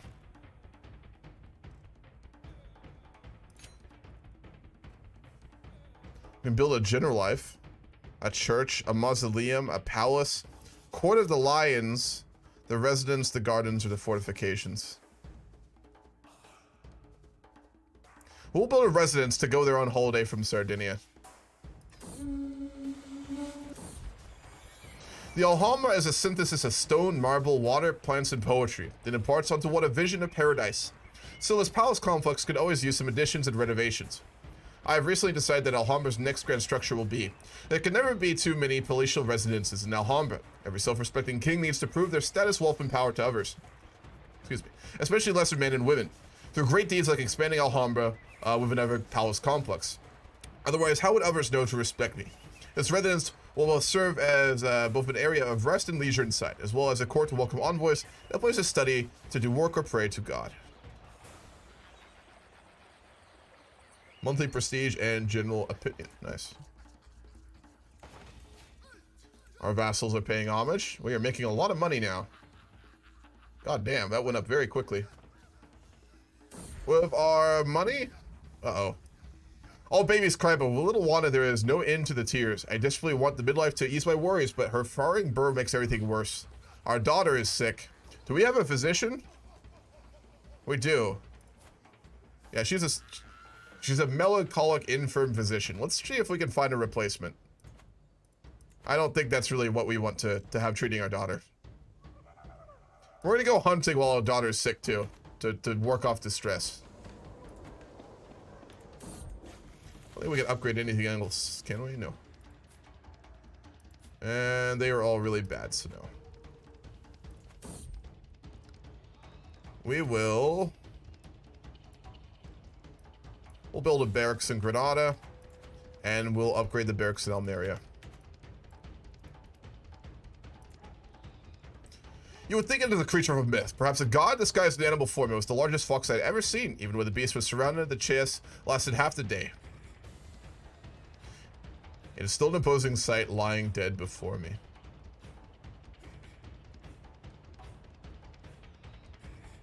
We'll send it to the Pope. We're zealous. He got the mighty boar of Mallorca. Nice.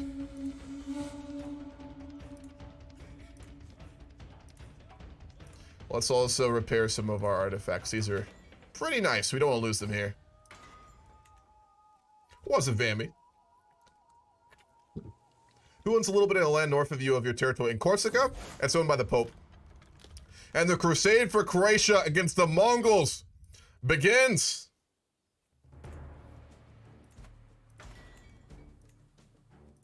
Finish repairing our regalia. Can't be going into battle with unmaintained stuff. Apparently we can, because we're out. Call the banners.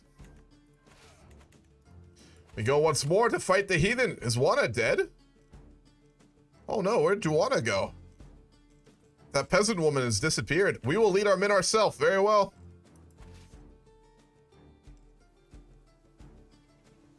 We're gonna land in Ragusa.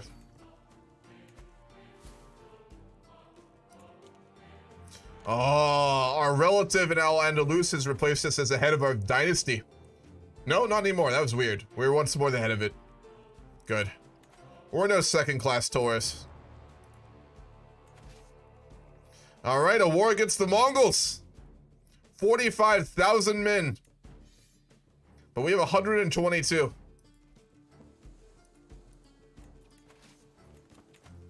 We'll take Ragusa. Looked at him at Casper has dropped a scroll at my feet, sealing it by my martial Jedi Xarb's distinct style. The murder I committed weighs on me. Who did he kill?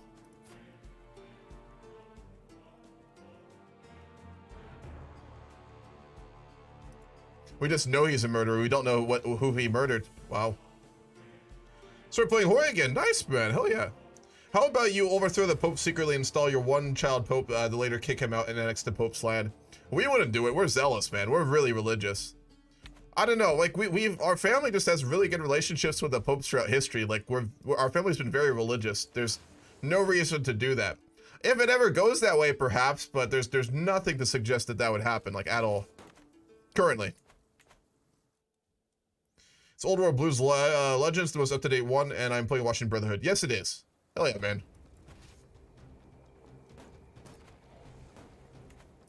Take Ragusa, then we're just going to go down the shoreline. I'd like to take a shot at Constantinople, but we can't do that until obviously we defeat the Mongols army. And it's a big one. We are on the edge of the Christian armies right now, so we're in dangerous territory.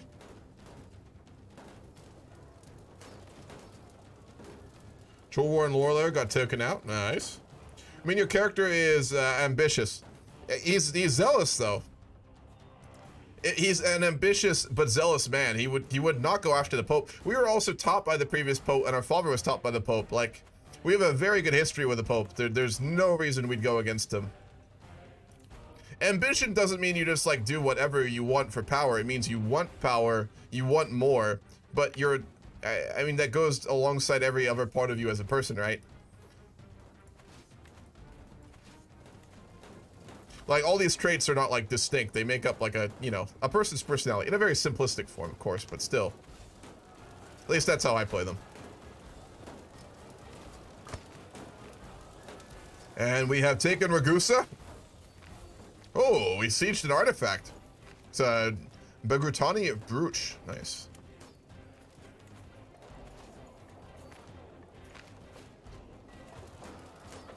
Did you siege out along the coastline?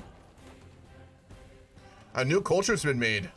Dalmatian hybrid culture from Serbian and Greek. Interesting. The Dalmatian culture in Serbia. Making the Balkans even more complicated. I'm sure that won't be an issue in the future.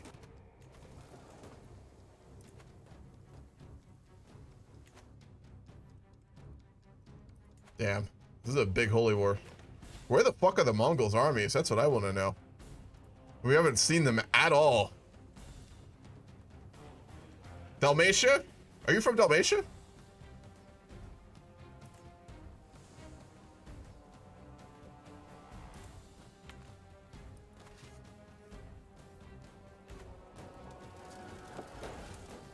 We also have prisoners. Who did we take prisoner? Oh. The son of the Duke of Dubrovnik.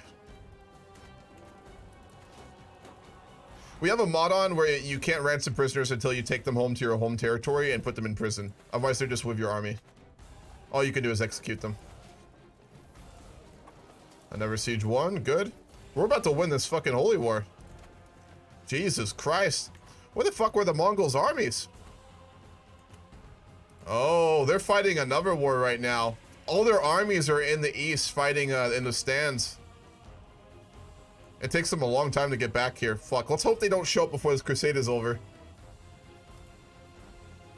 That would be a little rough. That's not a holding. And victory! St. George has granted King Berhold victory in the crusade for Croatia after defeating Kaga and Dashi Dorso and his heathen warriors on several occasions. He's from the Otakaran dynasty. I think it's from Germany. St. George is with us. And George, our beneficiary, became the Duke of Upper Bosnia. Nice. So he did get a solid title out of it. Our cousin. Wonderful. Our dynasty continues to expand. If they can hold on to that territory, that's the question. We got a lot of gold and prestige, too. So we can upgrade any of our specific holdings here. Nope. Maxed out.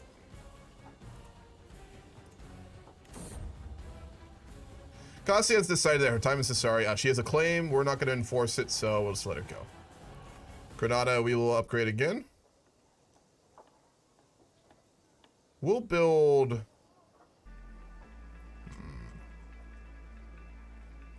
Basically, Granada's basically become our court where we would like go for like leisure.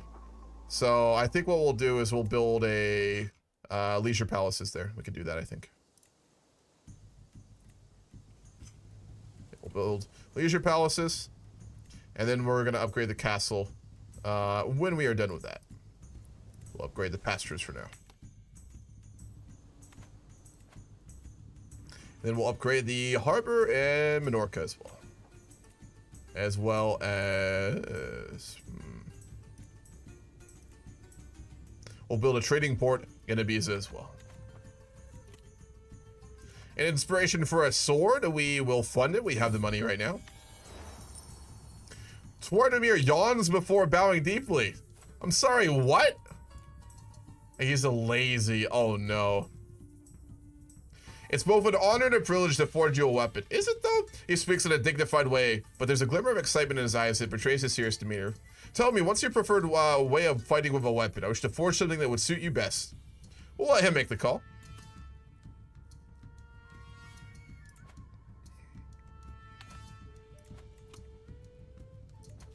We have control in almost all our territories, except for Mallorca and Ibiza.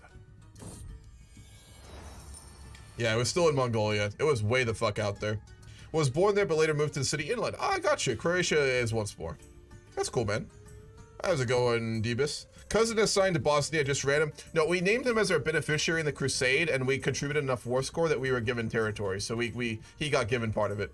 Because I was a Crusade in. If you do a lot of war contribution, but you're not #1, you'll get one of the smaller titles usually. Or your beneficiary will. Twardomir approaches me with a thoughtful expression. Is there anyone special to you, my lord? You must be really my irritation. I mean, is there anyone you wish to dedicate commissioned artifacts to? Not our wife. I can tell you that. Only the Lord guides me. We'll go for that. We'll ask the Pope for money. We have a new Pope now as well. Pope Lucius II. He's only 31. Stubborn, ambitious, paranoid, astute intellectual. Damn. He's young. The latest work of my friend Judek Du Al-Nun has become all the rage at court. How cruel mistress is random chance to cast him aside with nary a glance. Without him, we are all but hollow shells, each of us little corpse, a hollow parallel. Yeah, I don't know about that, bud. Slotted. Yeah. Money from the Pope, which we are going to use to go on a crusade, because we have never been to the Holy Land. We're going to go to Jerusalem. Spend almost all our money doing it. You attacked the Mongols, but no one actually has ever seen them. I'm curious what it would make people think of the so-called almighty Mongols. Yeah, that'd be interesting. Either they'd be more terrified because like they haven't even like bothered to fight us, or it'd be like, oh, they're a paper tiger, we can easily defeat them. It'd be one or the other. So it could be the other way. It's like the Mongols are so powerful in the east that they didn't even bother to defend the territory because they don't care. Which is a flex. I don't think that's what happened, but people might have the perception of it that way, you know? Out here late at night, I sometimes look at the stars and wonder, can God even see me this far from home? What am I doing this all for? We'll become a dedicated pilgrim, of course. Hey, he's got the pilgrim hat on. Nice. We still have only had one daughter with our wife. Fuck. We can't request a divorce. We had the event about whether or not we tolerate heathens. We are, of course, zealous, so we disdain the heathens.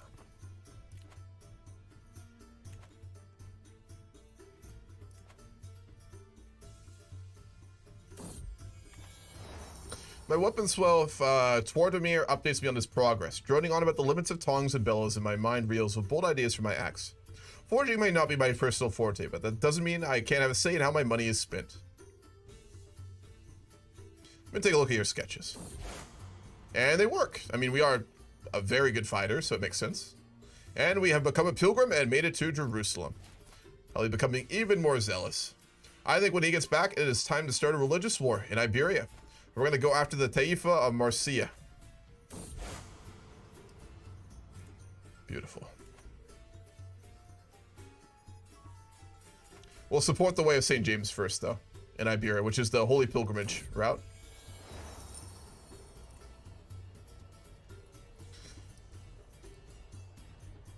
We've already read that one out before, just supporting it. All right, well, let's go ahead and start a holy war against Emir Mufarij of Marcia. Do a holy war and a demand convert to faith. No, that's not what we want. We want a holy war, holy war. We can only demand convert faith. Really?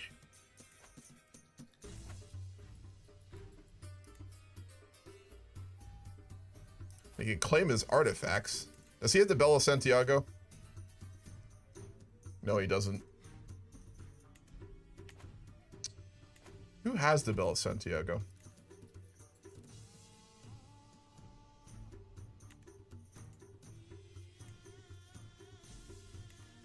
Does anyone have it?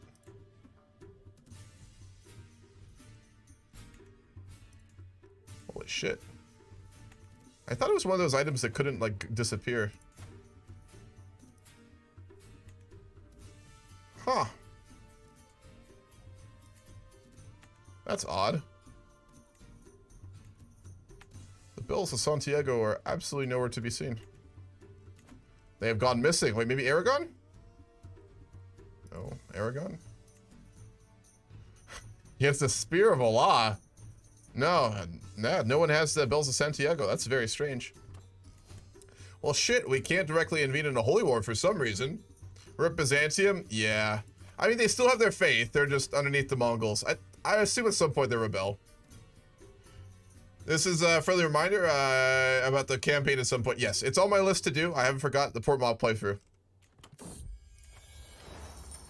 Join me and I are ushered into my extensive army, where I point out some of my favorite items, hinting at their stories. Our sister has come to watch from afar, watching time as the object is improperly handled and misidentified. Could I use this metal?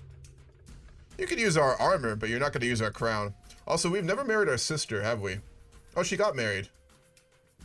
To an unlanded 60-year-old man. We're going to deal with that in a minute. At last, the most recent construction project to expand Alhambra has been completed. All the funding I put into its effort have not gone to waste. Alhambra is even more beautiful than it was before, with the addition of a new wing. Wonderful. Alright, let's try and get our sister a new husband.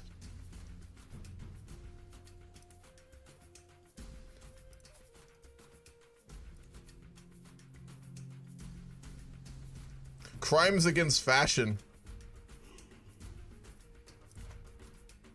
Alright, we want our wife to divorce this man, so we're gonna disrespect him publicly. We're gonna accuse him of violating the sumptuary laws. Let's start with that. We have been stood debating the laws of proper grooming and appearance for hours, violently gesturing at each other back and forth, citing ancient laws that few at court seemed aware of. As the smoke of the spectacle cleared, I'm shocked to find I'm in fact in violation of the law. We fucking lost. God damn it! This fucker! We lost to him. We can murder him, but no, we're gonna challenge him to a duel. Our daughter became bossy. Lovely. We're gonna challenge him to a duel for an artifact. And we're gonna try and kill him in the duel. Because we're callous. Might accept. He refused our challenge. Fucking coward. Let's give it to us. It's not what we want, though. Can we murder him? Yes, we're gonna murder him. And we're gonna find our sister a better husband. He's not fit for the House of Torres. This is ridiculous. As the keeper of the King's Bristol Collection, I have a responsibility to ensure the quality of your work. You will see it once it's finished. You should leave a man to his work when he forges an axe fit for royalty. We're gonna get her to help. And she does not help. She does the opposite of helping. Unfortunate. Let's see if we can get someone to help us. Got Matia de Torres. We'll bribe him. We'll bribe the Archbishop as well. And we should be able to kill our sister's husband. Then we'll find her a new one. A better one. More befitting. Has she had any kids yet? No, she hasn't had any kids. She's a fucking lunatic! Alright, this shit is hereditary. I swear to God. Our sister is a lunatic genius, like our father. That's fucking rough. That's... Oh man, this is getting hereditary.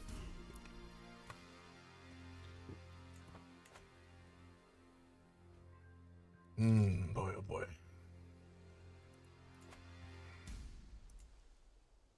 Wait to do some more upgrades.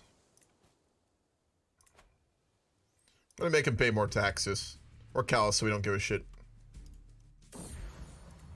So let's repair some of these artifacts.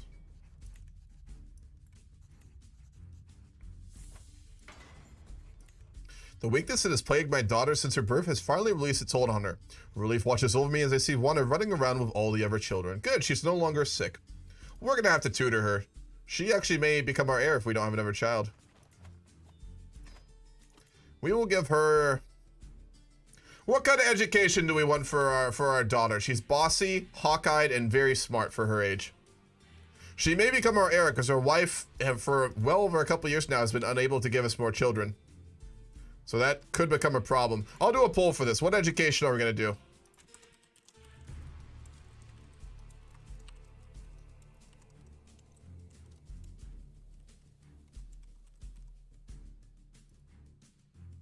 We have taken our daughter under our wing and we're starting to tutor her, but we need to decide what to do with her.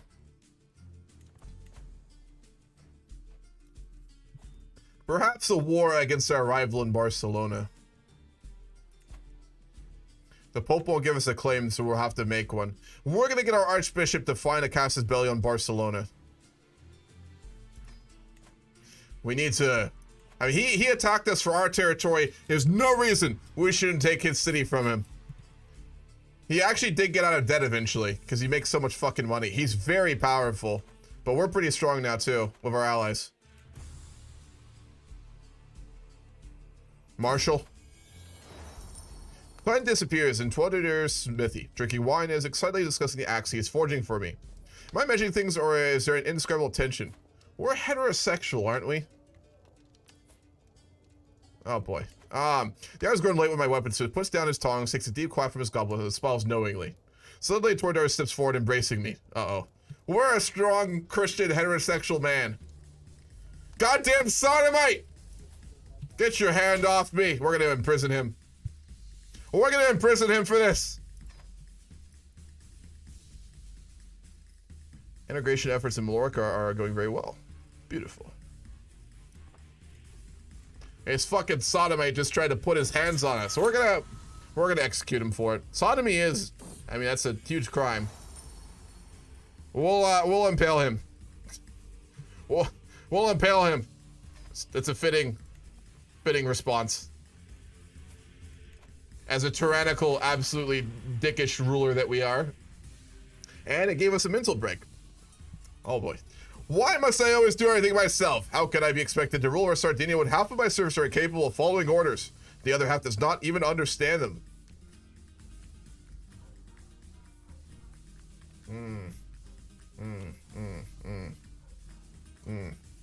What was the results on that? Steward, all right.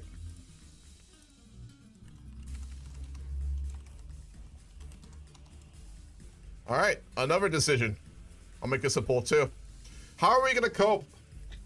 How are we gonna cope with this?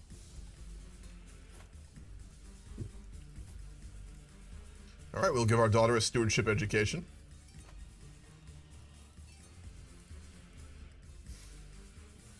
Alcoholic is the preferred method of our family dealing with issues. That is certainly true. So let's get our crown back on.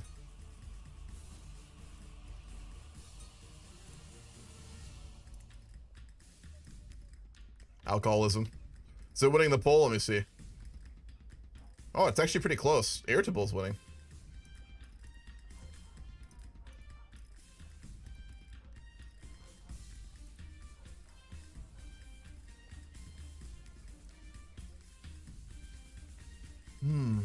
Get something real quick while we're waiting.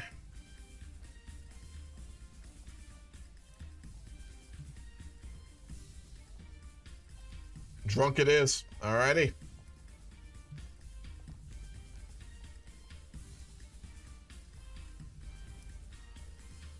God, I need a drink. My vassal Jedi Megale has accused my Chancellor Jedi Gunari of having copulated with his lover, Pascalina. Jesus Christ, guys. Can you... Intelligent adulterer. Yeah. We're zealous. We're gonna punish him. We're gonna call the guards on him. We'll keep her in prison too. You gotta remember though, we're not sadistic. Like, we are callous. We're a dick, but we're not sadistic, and there's a big difference. Get drunk, puke later on someone. Yes, it is. That's been a theme continuously. We're not gonna do that again. Well, since the guy who was making our famed battle axe tried to seduce us and we had to impale him as a sodomite, we're gonna commission a new artifact. We're gonna commission a weapon. Layla makes a face before bowing deeply. She's a fucking heathen! Demand her conversion. No! Here I go killing again. A heathen in my court? Trying to make an artifact? Absolutely not. Did we imprison her? We did. We're gonna have her impaled.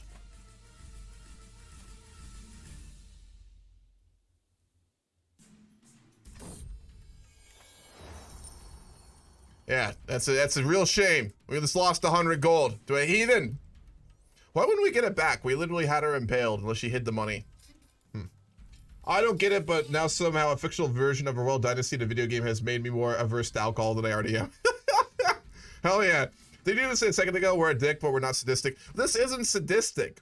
Like, we had a heathen show up in our court trying to make a fucking sword for our family. I mean, that's unacceptable. It's insulting to our dynasty. The fact that she even got into our court is unacceptable. She's probably a spy, so we had to deal with her. We had to fucking deal with her, all right? We took no pleasure in impaling her. We enjoy the dread it makes our people feel, but like, and the fact that it was a heathen, but we didn't enjoy it for the sake of it, you know?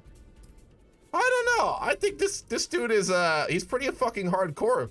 Like, look at his dread with people. Like, let's look at one of our vassals. This is a rule by fear kind of guy.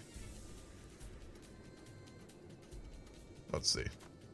We have vassals, right? Yes. We should have dread, do we not? Do we not have dread? I know our wife dreads us. Yeah, intimidated. Oh, our dread is actually not as high as I thought it was. So we're probably trying to frankly get more dread. I mean, he's a very tough tyrannical leader. One of my agents has acquired a deadly spider and arranged for a servant to hide it in Alvara's bed before dark. All they need to go ahead and he will be as good as dead the moment the spider strikes. Let's do it. Beautiful. The husband of our sister is dead. Now we can find her a proper husband. One of good bearing and Christian faith. King of Hungary. Oh shit. The John of Northumbria. King of Hungary would be very, very good.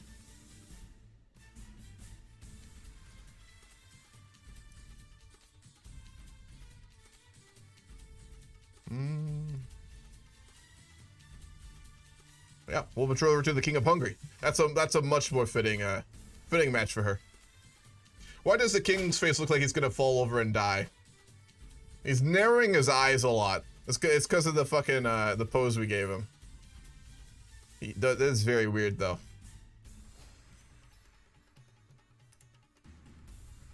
Why is he like has such narrowed eyes?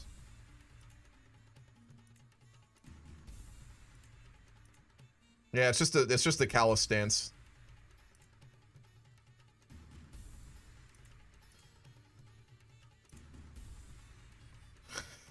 Such narrowed eyes.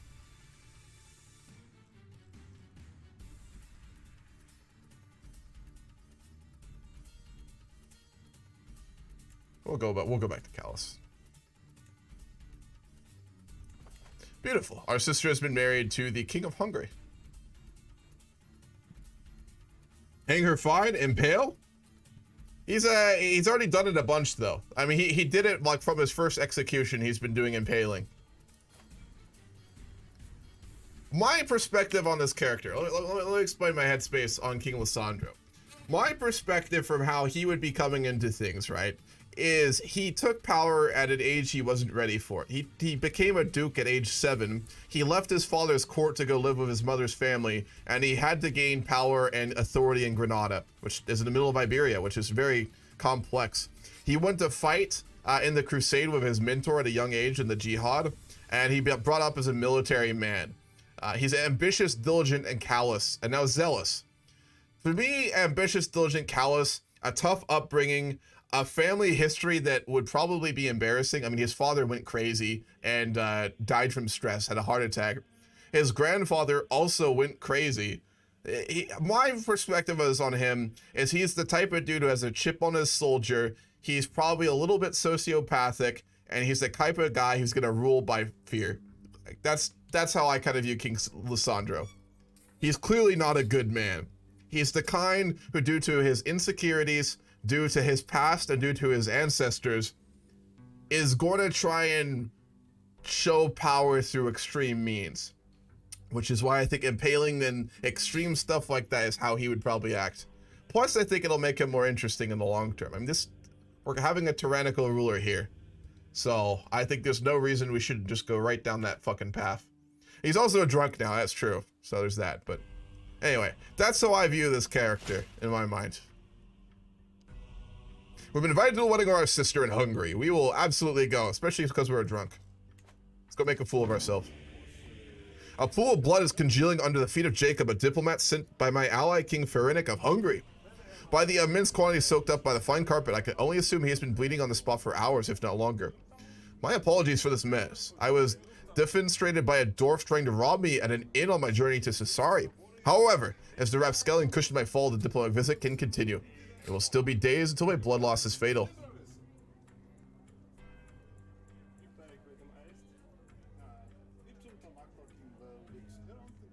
We'll need a new carpet.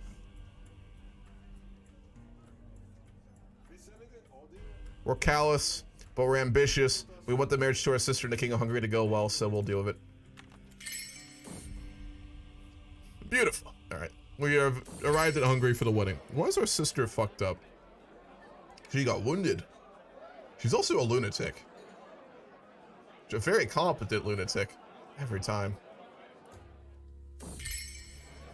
After an extensive conversation over our meal, Queen Maria expresses that she admires how I'm able to expound on length at any topic. Nice. We were close to our sister when we were young. I don't think we are anymore, are we? No, we are. We're still friends with her. Where are the sweets? It's supposed to be the way peasants eat. It's an odd one. King of Hungary lives in the forest. Did you adopt a Mongol child by accident? Not that I'm aware of. If Jedi Galu, Archon Castoro, King Alessandro, and King Simeon could see the recent kings, they'd be like, oh balls, how did these lunatics get in power? Yeah, I don't think our great ancestors would be impressed. Alright, cool. They're getting along great too, so that'll be a good marriage. Almost at absolute control.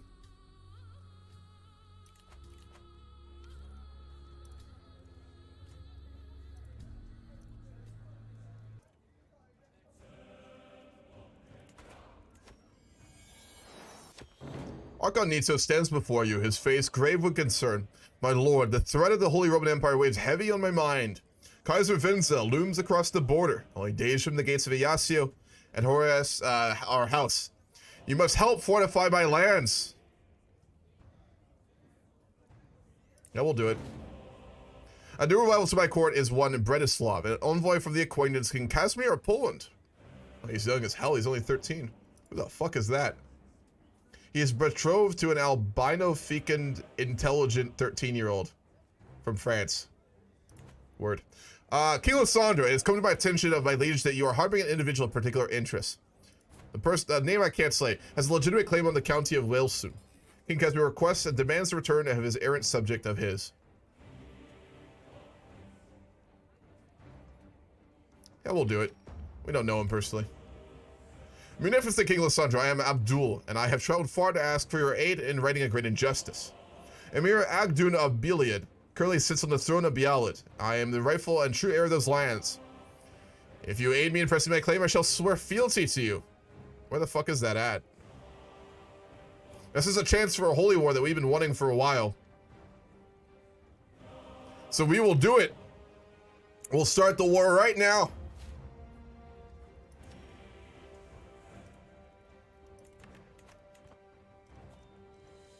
We'll call our banners. This is the opportunity we've been looking for to fight the heathens. And gain more territory and a strong vassal for that matter. It's a win-win-win.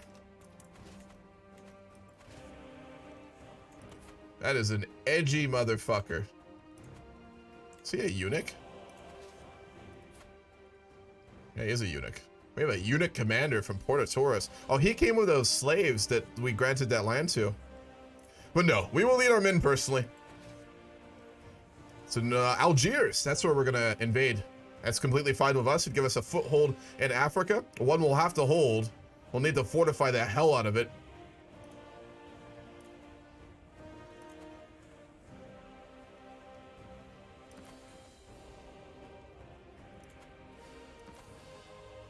We're hanging hides up. Nice. It's pretty much always been that the realm itself prospers and expands while House of Torres is just a fucking mess. Yeah, pretty much. Absolutely.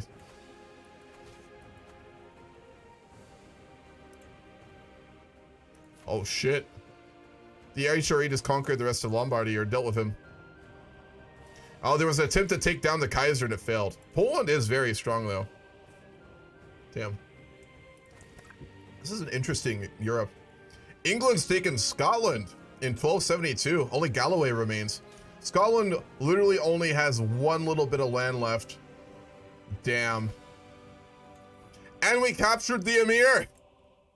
Perfect. We will take our claims. We will grant the territory to the man who came to our court. And he's not. We need to demand his conversion. We can't have a heathen as our vassal.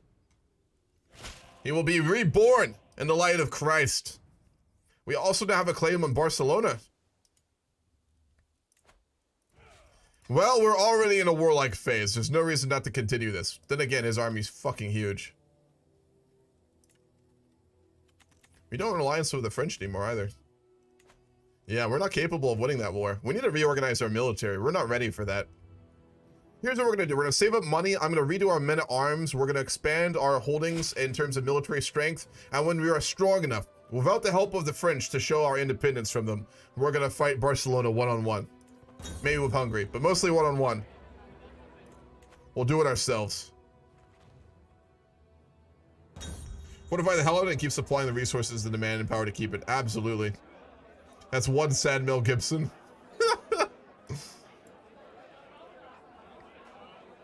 As Jedi do Al Noon's eyes widen at my words, I realized what I said about Eusebia. Huh. It's not our great-grandmother. I struggled to push my tankard away. I've had too much! I tried to get a blubbing little. Don't trust a word I say. What the hell did we say? Oh, we said that she's a witch. Which she's not. Huh. Well, that's gonna maybe make a problem. Potentially.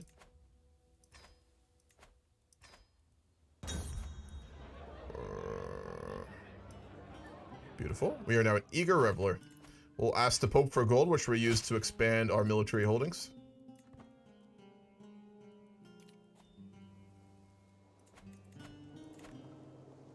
We have maxed out Caesarea, though. There's nothing more we can really do there. What are our other holdings? Mallorca, we will upgrade. We're going to replace Hunter Lodges with a barracks. Ibiza, we will upgrade the barracks in. And then we will upgrade the barracks in Granada as well. Do we have no money for Almeria? We do not. We need a little bit more. Absolute control.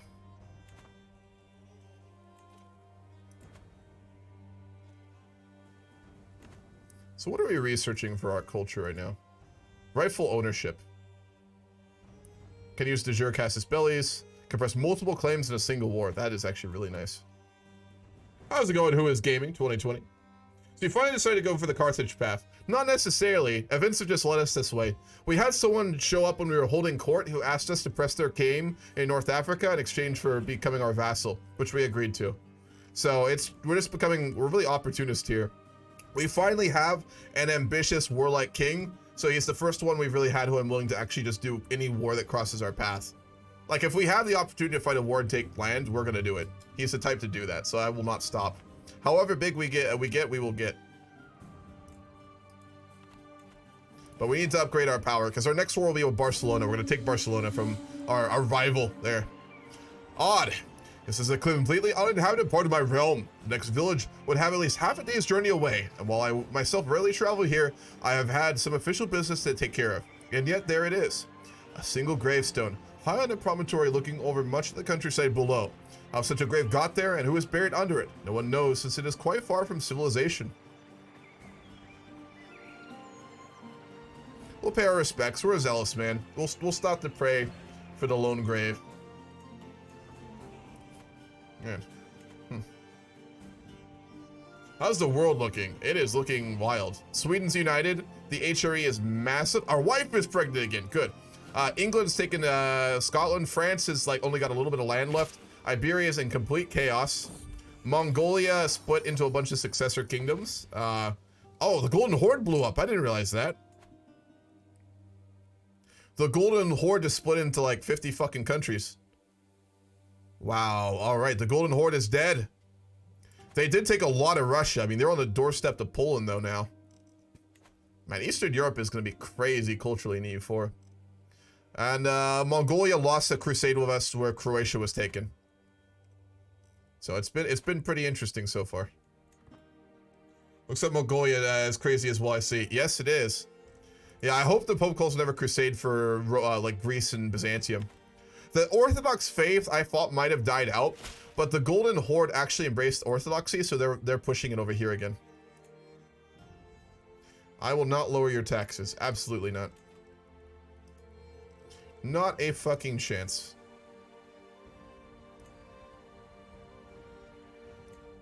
We'll upgrade the castle in Almeria.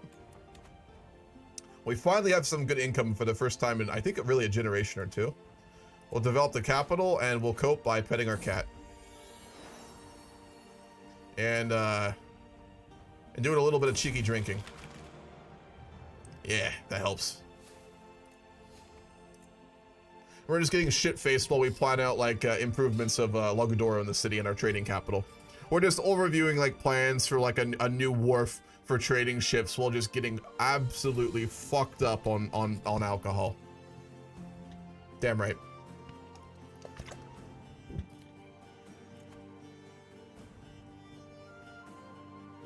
We'll hold on to our money, too, because I want to upgrade some more stuff.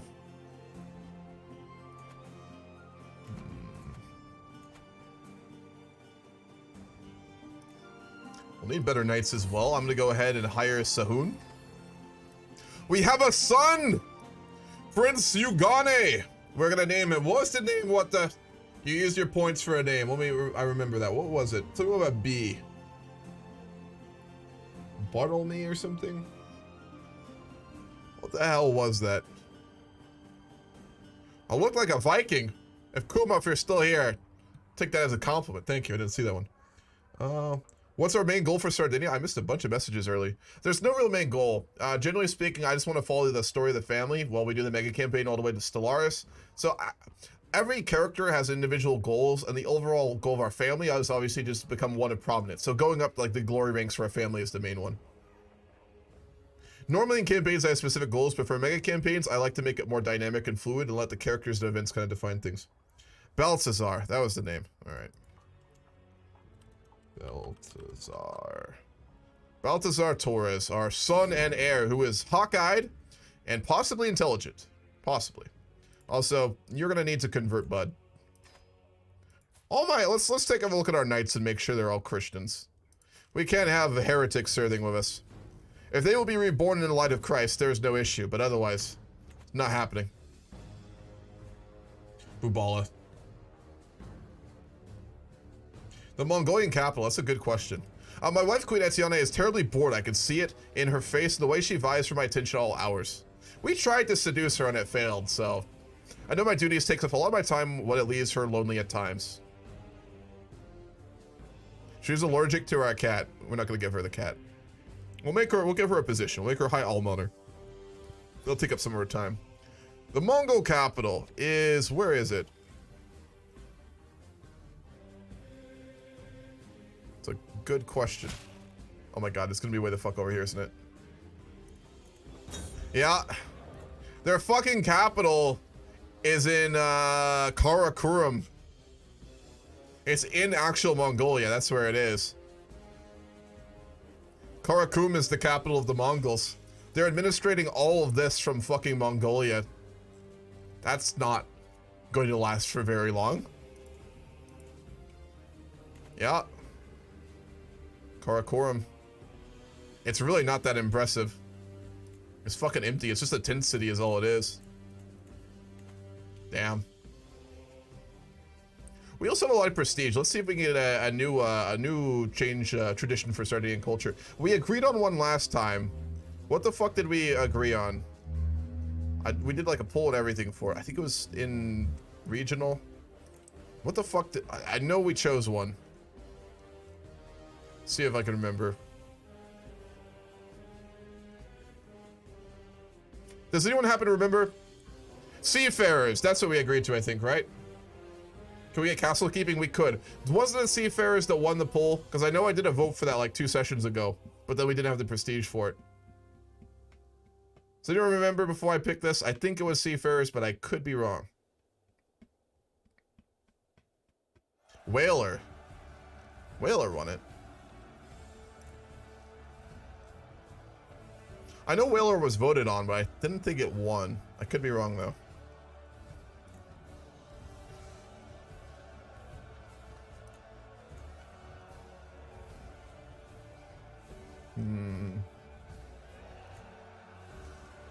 Because the ivory trade. I think it was that in accordance with the whole Merchant Kingdom thing. I think it was Seafarers. Yeah, it was Seafarers. I'm 99.99% sure. We'll go with Seafarers, and then we'll do a vote on the one we'll do after soon, either today or tomorrow, depending on if we get far enough. Because we can add 5 more. I mean, we got plenty to go. Our cat has been killing rats. Wonderful. What would you honor that hag Queen Etienne? I'm sorry, what, bud? You're speaking about our wife there. Well, position at court, not me. My knight Matsi is livid. Apparently he had been certain that the honor would befall him. He called our wife a fucking hag. If you're gonna jest like this, I should start paying you. We're gonna make him our court jester. We're gonna publicly humiliate him for calling our wife a hag. He's now our court jester. We could imprison him, but that wouldn't be enough, so we're gonna make him our jester. He's actually a very competent knight too, but that's fine. Have you reached the development cap? If so, then you should develop another place. I don't think so. I think we were close. No, only 51. Not at 100 yet.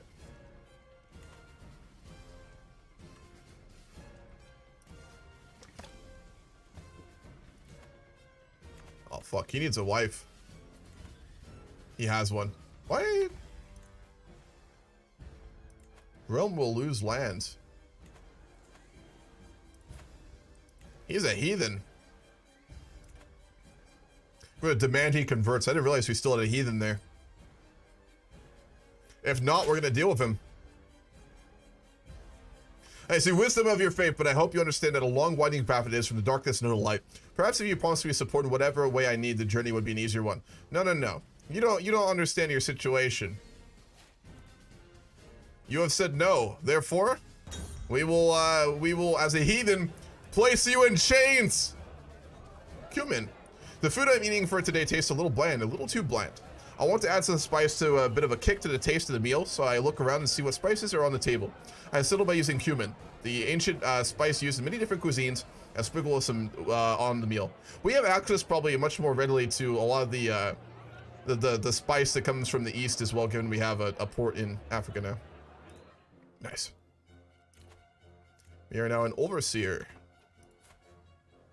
And he declared a war. He has a lot of soldiers too.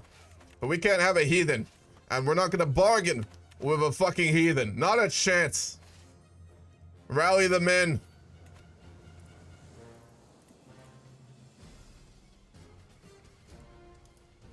Let's repair our brooch. I think we'll have repaired all of our stuff at that point. We need a new physician as well. We don't have a physician at all. That is a huge issue.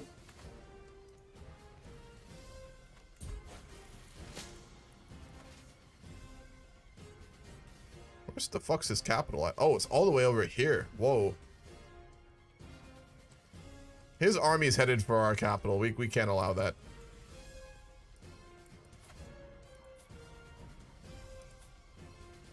We'll go, Sudis. He's Gaelic.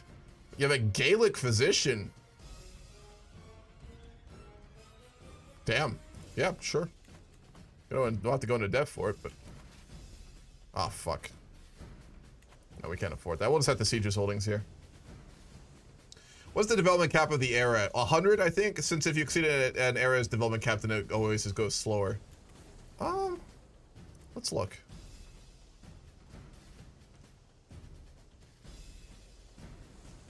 Where do you know where to see it? I know there are texts that increase it.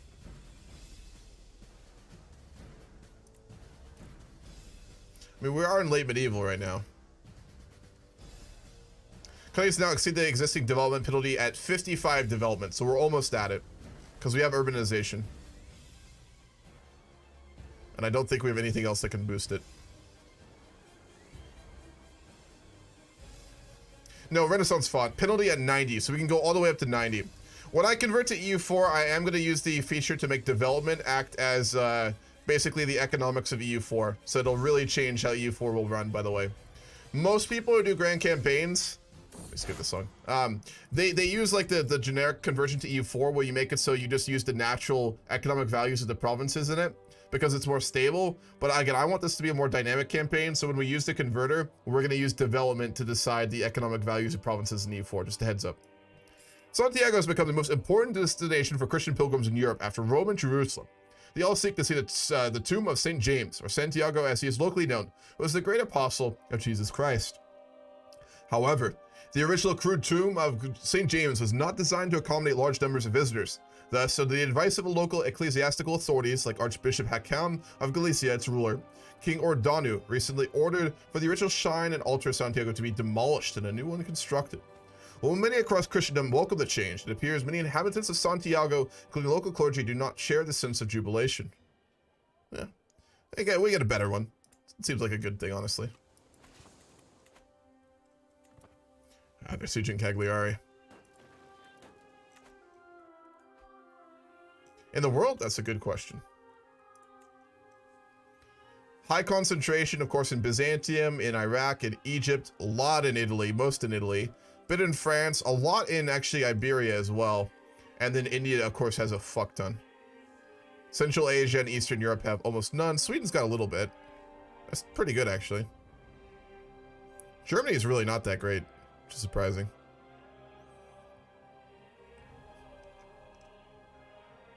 Cordoba. Constantinople still the highest with 62, I think. Yep, even higher than Rome. What's Baghdad is higher? It's not. Yep, Byzantium still is the biggest city in the world. Unsurprising.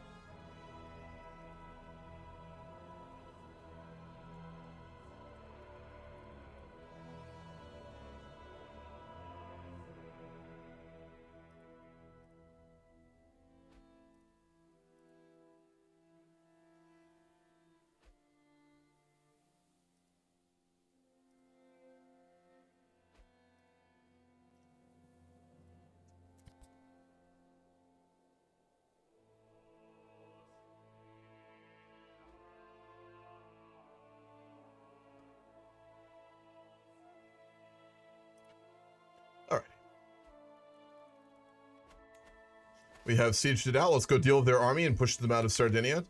Embarking costs so much fucking money. They really need to add a naval system. I know they're going to charge for a $50 DLC, but not having ships, given they could have just used this system from CK2, is one of the things that really did piss me off about CK3. Like, the embarking system is fucking dumb. I know I'm a naval file, but even then, they should have added ships. That shit... That was one of the reasons that when I first played CK3 when it released, I just stopped playing it for months because I was so fucking pissed. Wonderful, we got some gold from Casper. I have a lot of faith in CK3, long term. It is a very good game. It's turned into a good game of modding and things like that, but... Oh. Yeah, it's the lack of ships is just fucking crazy. And they're gonna charge us. It'll be a DLC. You know it's gonna be a DLC. It'll probably be like a trade and naval or shipbuilding DLC or something like that. Which, I mean, I guess they'll make it better, but... Fuck, man. I do understand people who are very angry about CK3. I do get it. They are selling mech features. We're not gonna sell our cat? Fuck no. Absolutely not. Finish off their army. The Battle of the Curadoria of Salvi. Getting myself involved deeply into the front of the chaos of the battle, I find myself concerned as a fray of arrows comes flying over the opposition's heads, crashing into my own men. Amongst the injured, I find myself with an arrow lodged firmly into the side of my eye socket. Shocked and stunned, I stumble back to the rear of my army, partially blinded. We have become one-eyed. Fuck. We literally took an arrow to the fucking eye. And we didn't die.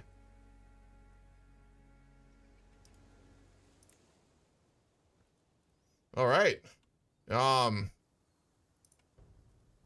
Need a fucking eye patch, don't we? What the fuck is it? Base items.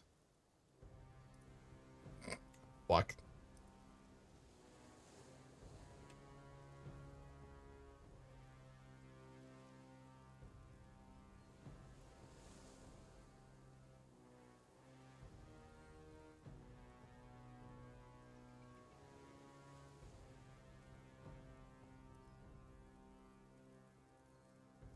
Let's give him a longer beard, too. He's gotten older now.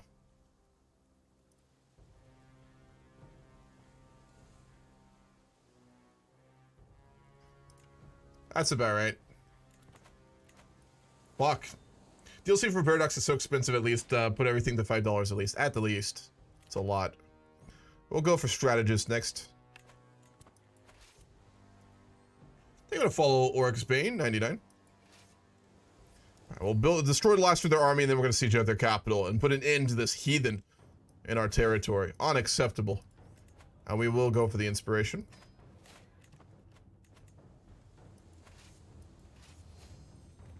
His whole fit is raw as fuck. Yeah.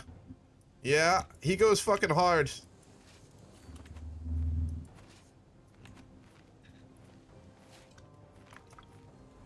Gotten court officials. We'll take back Cagliari. Oh, they're trying to go around us. That's fine. We'll siege out Cagliari, and then we'll deal with them. Or split our army in half here. We're going to lead our men up to deal with the last of their army, and then we will leave the rest of it there with... We'll do Zarb, our mentor. So let's educate our own son. All right. What are we going to be teaching our son? For our young son, the name of which escapes me. Let me go back. Balthazar. What are we going to be giving him an education for?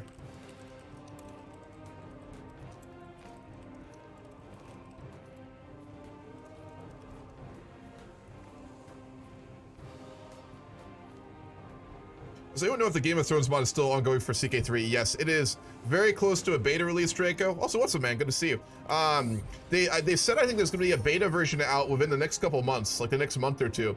The only start in the beginning, the only start date is going to be for Robert's Rebellion in the beginning. But yes, it is very much in development. It's the mod I am most excited for of all Paradox games right now.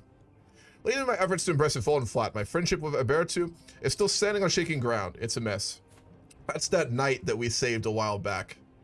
However, I've got a brilliant idea. I'll have my beneficiary Petrona add a dedication to the masterpiece she is making.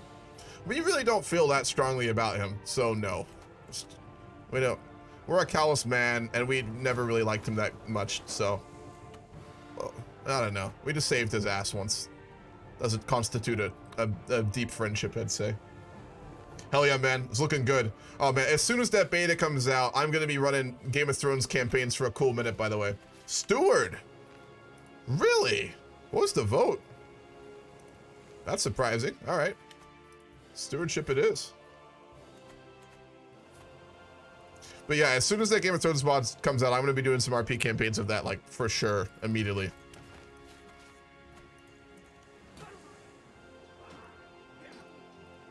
Turn the music down a bit as well. There we go. They're going to follow the blonde Viking. Goddamn right. Oh, man. Uh-oh. Swinging to and fro with my blade, I find myself increasingly confident with my skills as a warrior amidst the battle I'm fighting in. And this, what being an unstoppable feeling's like. Suddenly, I am brought back to Earth as I narrowly dodge a blow from an enemy swordsman. The strike that he sent to me, which was originally destined for the side of my head, instead scratches across my face, leaving me stunned and bleeding. We have a scar on our face now. Fucking hell. After retreating from immediate combat to assess my situation, I noticed the damage my body has received. Whilst it is not lethal, it is certainly something to be concerned about. We just got fucking stabbed in the face. We lost an eye in the last battle up in Corsica, and in this battle, Jesus, man. Noticing my concern, my final Sashin hurries over, convinced he has enough training in medical field to give me emergency battlefield surgery.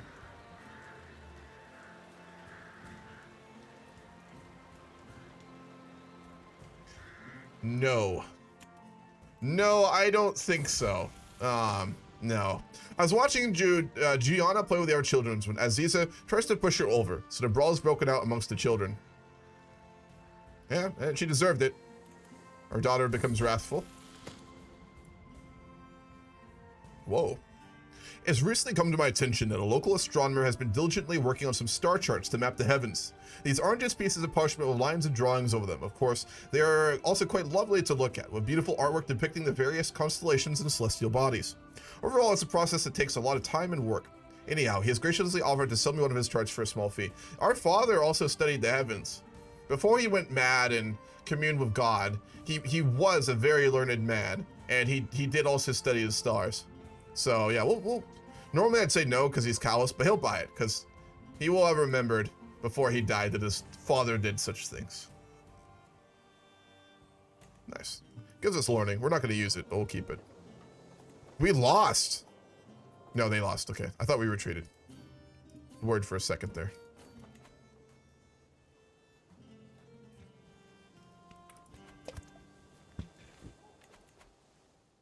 Let's go ahead and upgrade the forts in Granada.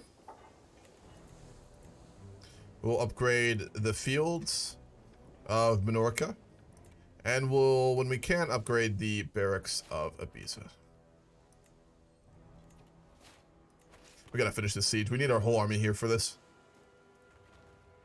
We also need to redo our men-at-arms. That's the next thing we really have to do. I'm just trying to get us all of our stuff upgraded. I'm hoping that we get a king who will actually last in late life, because all of our leaders have been dying so quickly lately. We really need one who can last for a while. Will we get it? Maybe. We are not paying for what our cat did. Way too much. We're going to enforce our demands upon him. He is ready to give terms. There's no end to the opinions of wants of my son and heir Balthazar. Half of the time, he's trying to tell me what to do instead of the other way around. Good lad. Good lad. Alright, we've imprisoned him. We wouldn't forgive him, but we're not gonna impale him. He's a fucking child. So we're going to negotiate his release. Actually, no, let's take his titles first. Can we not? He's not our direct vassal.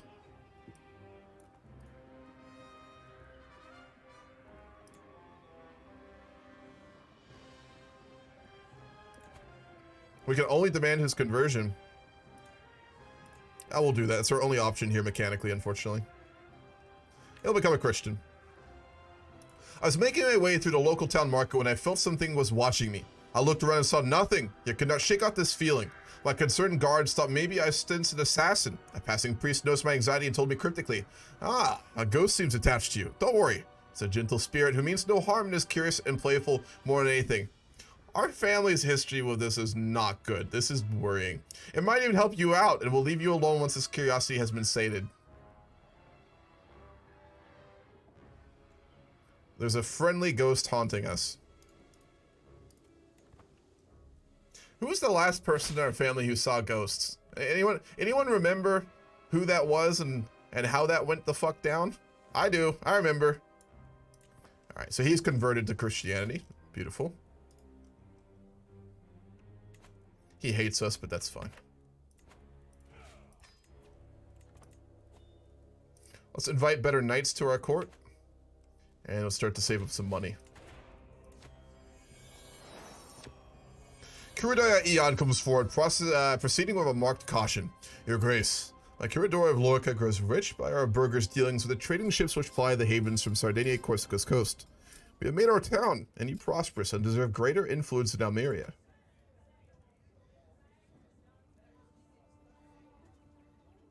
He wants to take our territory there. We're ambitious, so no.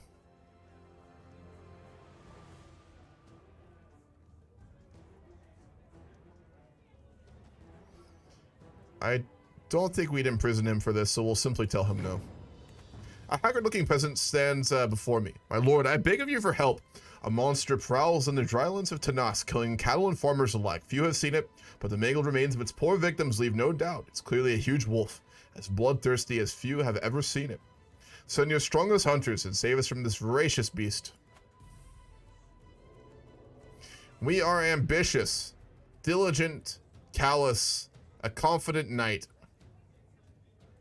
After our recent failure in battle, in the recent battle in Corsica, I think we have something to prove when it comes to fighting. So we're gonna go try and kill it ourselves.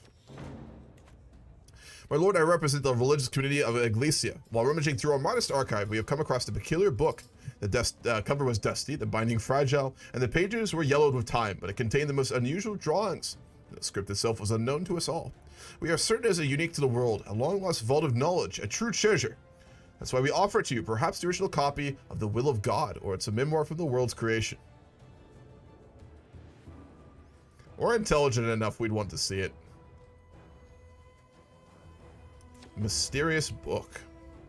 We'll read that while we go out and try and kill the wolf. We also lost our chancellor.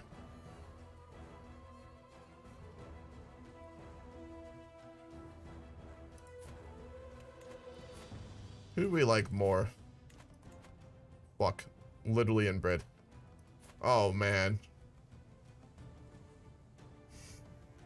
Yeah, that's inbred. That's fucking inbred. That's what that is. She looks like one of those, like, fish. Like, the thin ones, like Dory from Finding Nemo. That's rough, I'm gonna be honest. We'll go for Jedi Grigoru, the linguist, as our chancellor. We'll repair more of our holdings. Oh, I can't. That's expensive as fuck. We'll have to save up.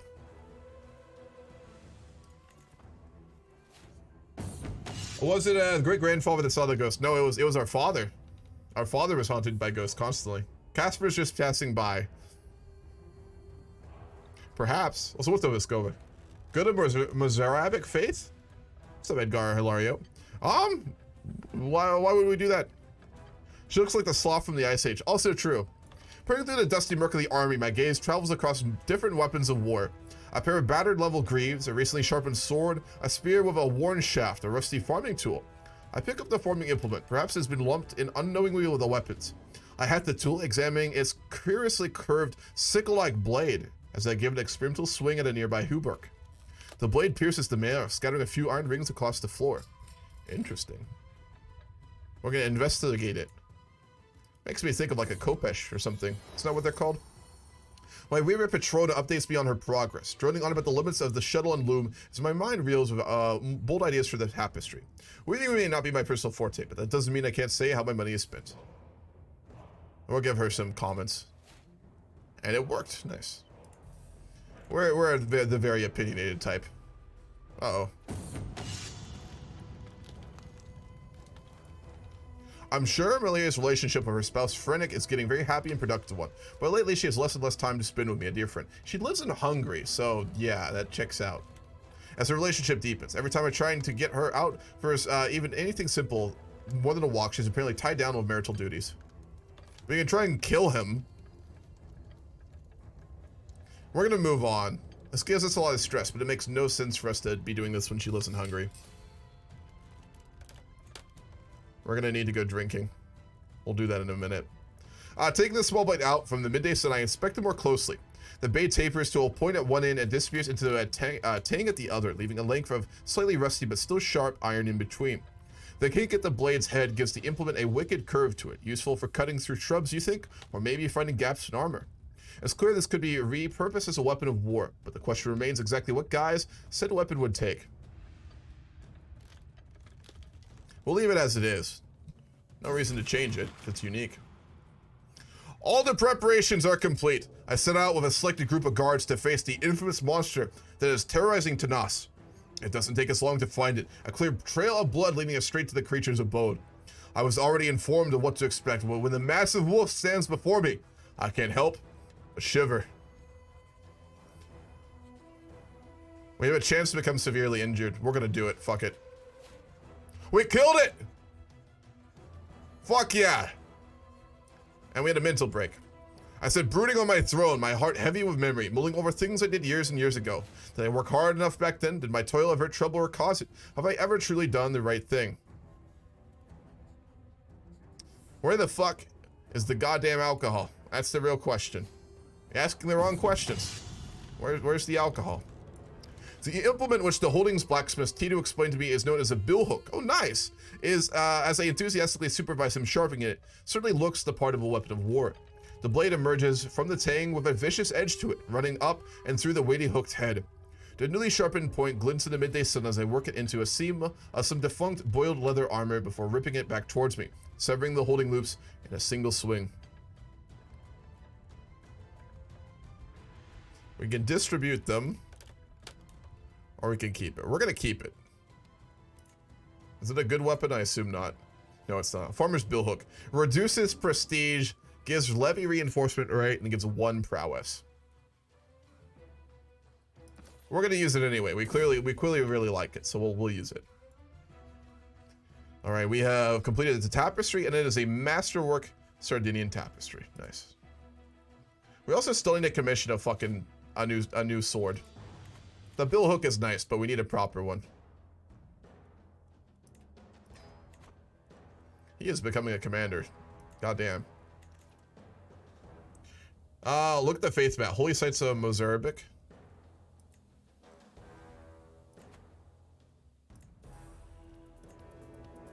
I'm gonna follow Epic Snap 1, 2, 3. Mozorabism. A descendant of the early Iberian rites, Mozarabic, Christianity has maintained a level of independence from Rome due to centuries under Islamic rule. It's the Iberian one. Their long cohabitation with other faiths has made them more accepting of difference of fundamental sects. That is actually interesting, not gonna lie. If we get further into Iberian politics, that would be kind of interesting to go to. Damn. Adaptive. We'll review them as a stray.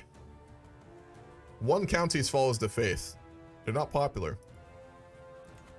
I don't think we just convert to it out of nowhere, but if we ever get an event for it, I'm not opposed to it. It would be interesting. Yeah, we'll keep it. Also, we can afford better lodgings. Let's go ahead and upgrade our lodgings, our servants, our food, and our fashion.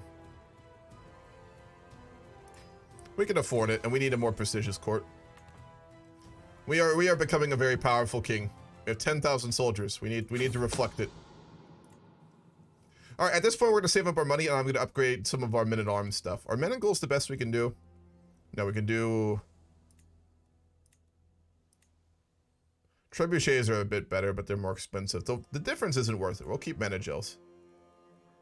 We have crossbowmen. We have calaberos. We have bowmen. We have crossbowmen. We have pikemen, and we have light footmen. We're going to get rid of our bowmen. We're only going to be using crossbows from here on out. Let's get some armored footmen.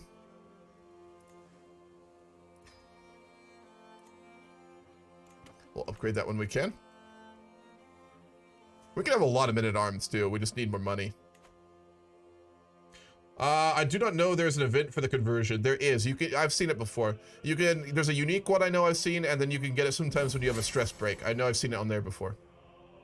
Have you heard the one about the king and the scalder, my lord? It goes like this. My jester Mania muses happily. My face is flushed with tears of laughter are running down my cheeks. And he goes on all the jokes from. He is hilarious. Perhaps it's time to get back to work, lest I die from laughter. 1% chance you die. It's a Monty Python reference. Fucking devs think they're slick. That is a fucking funny Monty Python sketch, but goddamn. I'm in for the conversion. I understand what you mean, but this is like an RP game, so we need like reasons to do things, right? And I can't think of any reason that we just convert to that faith out of nowhere. Oh, the Jewish Iberian conversion. Is it it's a decision, isn't it, I think? Or how do you get that, Levo? Duke of Fulcard's friendship. While his numerous attempts to curry my favor have not gone unnoticed, I cannot feel but irritated by Duke Fulcard's sudden interest in me. I cannot shake the feeling that the man's intentions are not pure. Perhaps. We'll tell him to fuck off. Yeah, we're a busy man. My spy master has come to me with grave news. It is Baron Alf of Norrbarke plotting against my guests. From Sweden. This really doesn't concern us.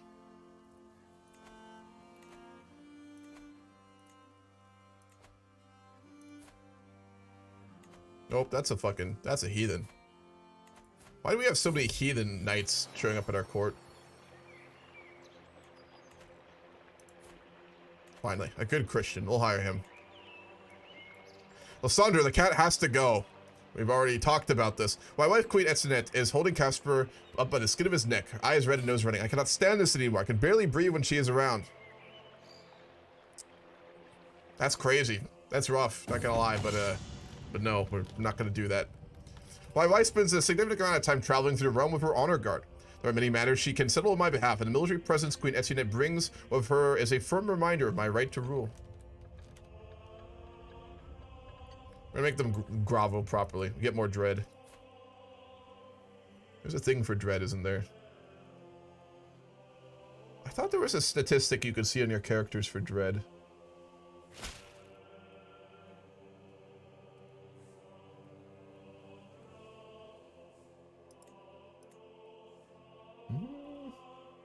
Does anyone know if there's a way to see your dread? I could have sworn there was. Might lead to a feast in Palma. Yes, we're gonna go drinking. Absolutely.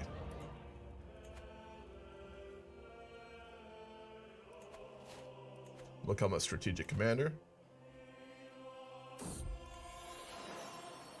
Casper's not as young as she once was. As she crawls into my lap, I can feel her trembling. I gently stroke her brown fur and listen to her purr long into night, but as silence falls, I know that she won't wake again. Oh, fuck. Our cat died. We're not gonna turn her into a fucking artifact. Damn. Damn. That cat's been with us for a while now. He got that when he was a lot younger. That's fucking sad. We're gonna admire the gardens of Alhambra. There are plenty of gardens around the world, but surely none that compare to this found at Alhambra. Over the years, the gardens have been continuously expanded with more and more trees, flowers, shrubs, fountains, canals, courtyards, and more. I'm lucky that the King of Granada, I can readily access the lovely gardens anytime I want. It's been a while since I've taken the time to spend a whole day relishing these gardens. Yes, we lost stress.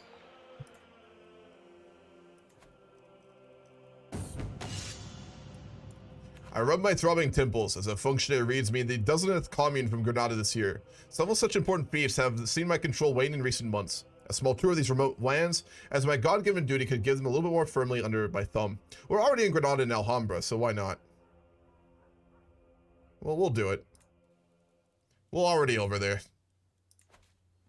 So we lost control of Cagliari. Let's build that back up. You look tired, my lord, my Majesty Madia says. I know the cure for that. It's called the Travels to Byzantium. What do you say? Shall I start reading? Madia beckons me to sit. It's an amusing text. I really need the break. He even does different voices for the characters. Fuck yeah. Alright, cool. I think the exact details only that it is there. It's a symbol near the combat detail, your personal level.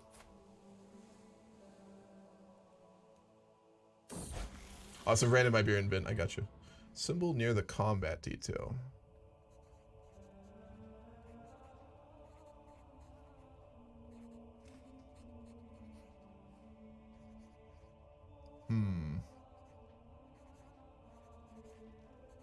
Near the coin symbol.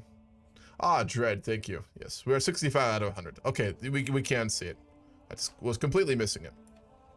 My daughter Juana has been finished a lesson held by Nitso on the management of the treasury and the gold therein. Juana seems to have taken the lesson somewhat to heart, While she understands the role of the lower class, she also insists if a peasant stops paying their taxes, they have no more use and should be discarded. Good daughter. Takes after us. She's learning the right things. It's good to hear. Oh, he's dead in Barcelona. We never did fight that war. Gunhilda. We still have the claim on Barcelona, but we're not strong enough quite yet. Do a couple more upgrades of what we have, and then we'll go for it.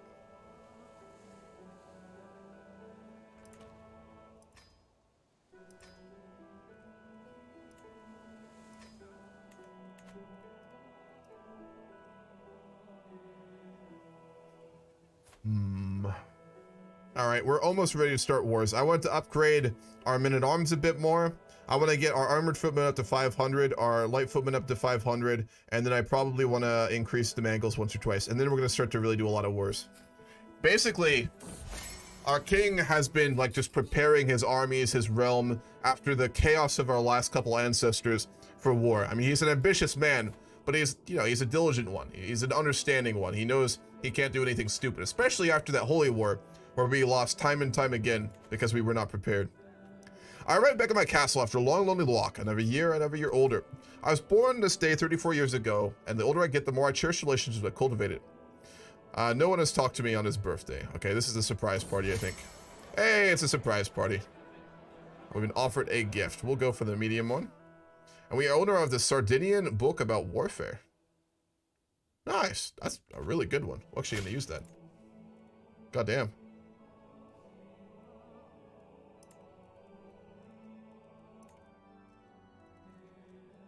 That is a very good gift. Did we get it or did we not?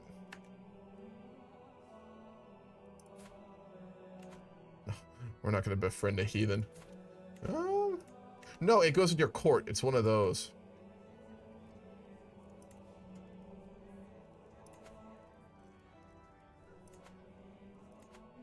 We will put it in our court. Oh, fuck.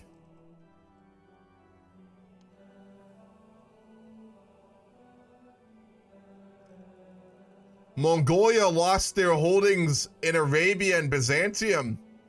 It's an Orthodox Ilkhanate.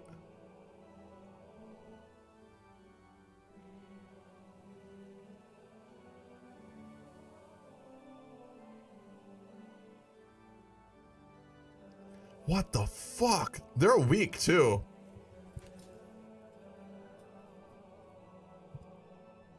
This would be a good chance to try and take something like Crete or Cyprus, to be honest. We know that they're weak. Everyone would know that they're weak.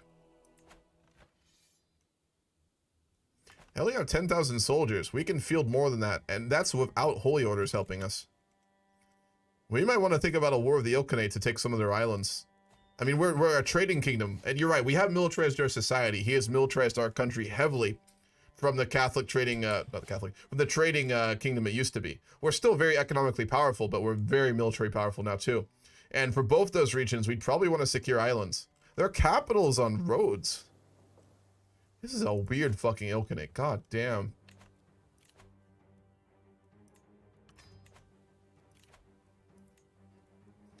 A war against them and the taking of those islands would establish our dynasty permanently as pretty fucking legendary. Be rough though. Did they adopt Orthodox from the Greeks? Yeah, they did. They're gonna start pushing Orthodoxy in the Middle East. Oh my god, watch as we just get an Orthodox Middle East in this game. My wife Etienne stops me in the corridor, grinning from ear to ear, and her hands are 2 fishing poles. Come fishing with me today, dear husband. I promise you will love it. Or diligent, so no, we're gonna be a dick about it. The king does not fish. Oh, man. Alright, let's upgrade our footmen again.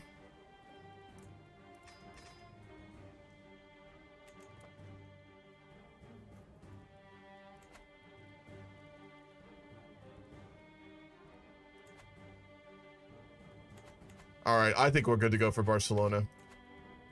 We need to get the last of these troops, but then we're good. Let's...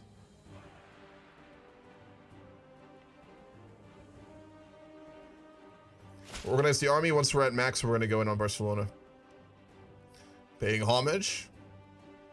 He's a hashish smoker. Archon Abdul the Impaler. He's the man that we gave that territory to in Algiers.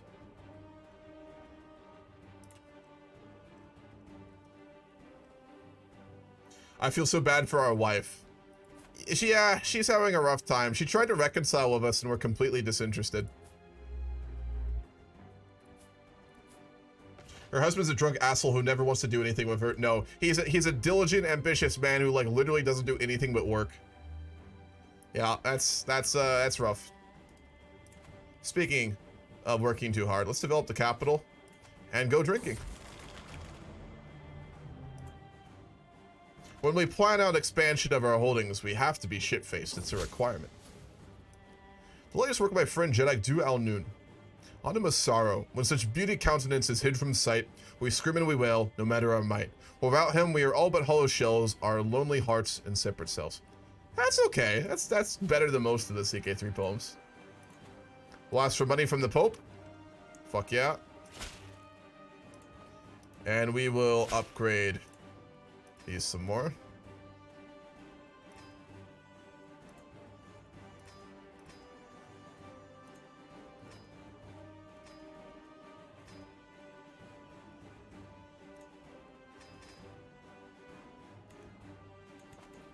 That's a fucking army. All right. With our newly found army, we have cultivated over really the last decade, really the last 2 decades since we were a young child. We knew that Sardinia, although powerful economically, did not have the martial and military strength needed to reach the ambitions of King Alessandro of Sardinia. We have trained ourselves in battle over decades. We have trained our men, and now it is time for us to take upon our ambitions.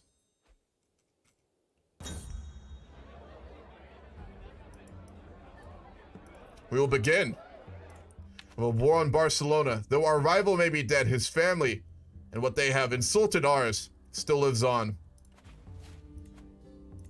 We will take the fight to them. Is that a whole army? I thought it was bigger. So let's make sure there's no more knights we can get here. Yeah, we're good. All right, to Barcelona.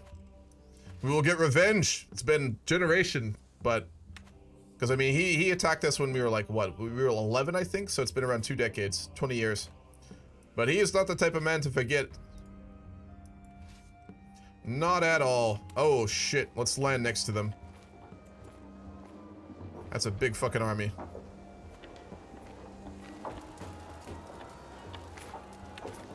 That'll be close. We're gonna lead this ourselves. Oh no, we're not gonna win this. Oh fuck. Too late. Oh, this may go real bad for us. Yep. Their armies. How the fuck is it so big? Alright, we're gonna call the Hungarians. And we'll call the Duke of Bosnia.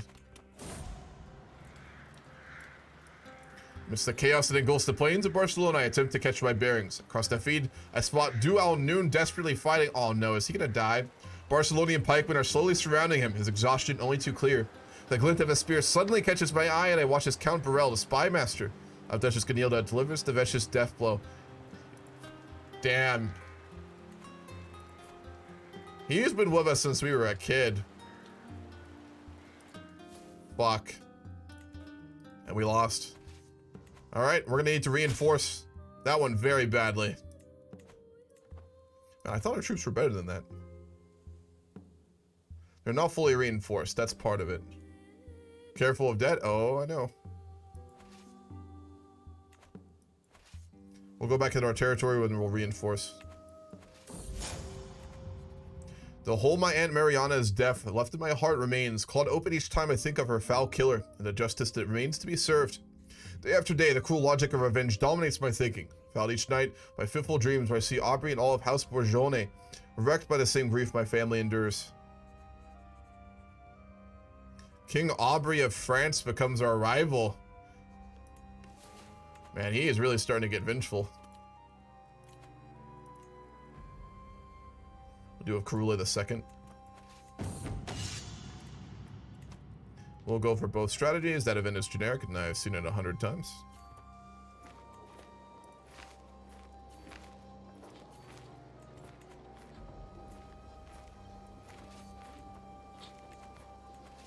Let's try and actually get some replenishment going on here. Nemesis. A beautiful, huge feud between our families. If our prowess is higher, I challenge him. Drunkard and One Eye is really not going well for us. Ah, we got another cat. Nice.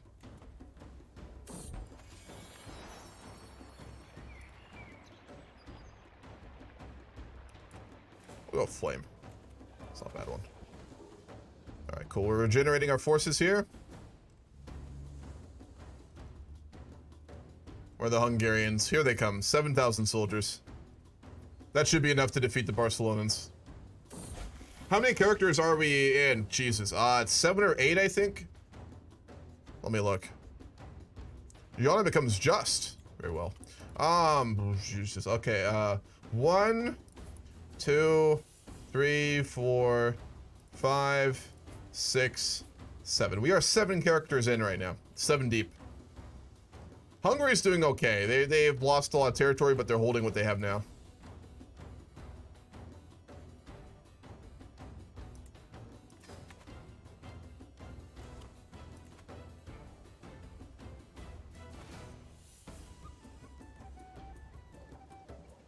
Why are the rest of our soldiers not,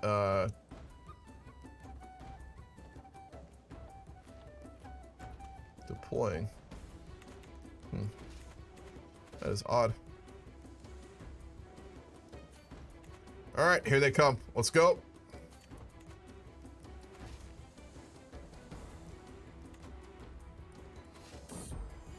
We discovered bombards in 1281. Jesus Christ. Those will let us take down castles like fucking crazy. We developed fucking cannons. I mean, we are the most technologically group in the world, but Jesus. That is a little intense.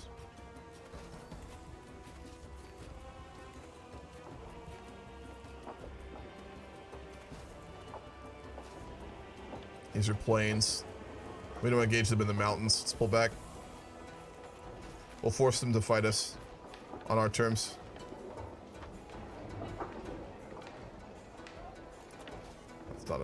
It's not a fucking holding the siege. God damn it. Oh my god, the fort's too much. Here they come. That's fucking plains though.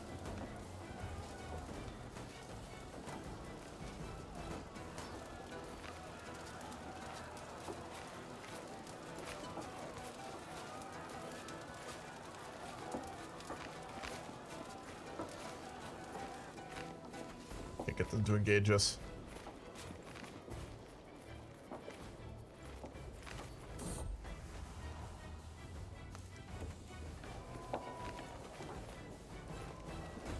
Here we go. We got the siege equipment on this one. We're gonna be losing our supplies very quickly though. The medieval border guard. Oh yes. Eerie loud sounds were heard at night in some of the nearby villages of Almeria not too long ago. They were sometimes accompanied by strange colors in the sky. Investigations by officials and soldiers could not determine what they are. We really have a problem with ghosts, don't we? It's our fucking family, I swear. That debt's going up, but it'll be fine.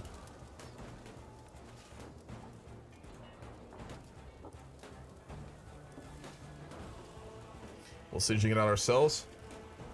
We should be able to resupply here after we take it as well, which is huge.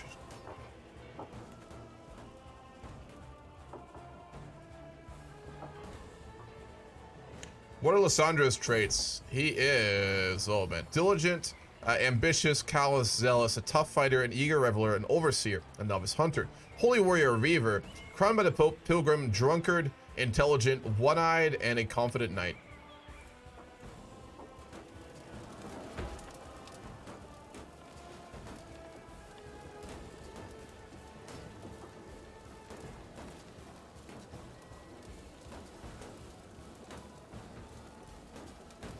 Pinged in.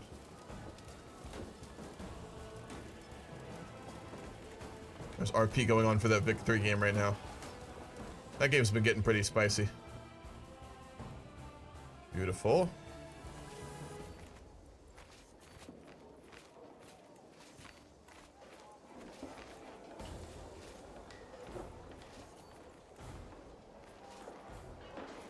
Here they come. Let's fight them where we have the advantage. Oh god, no. Hungry. Hungry. Hungry, no. No bad hungry.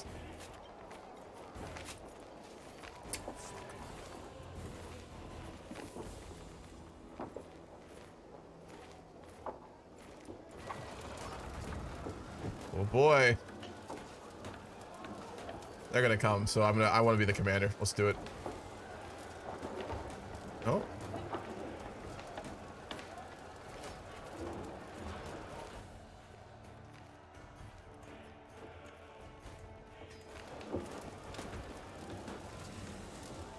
Let's try and take it really quick. Oh, here they come. They're gonna have to fight us on a death stack if they want to.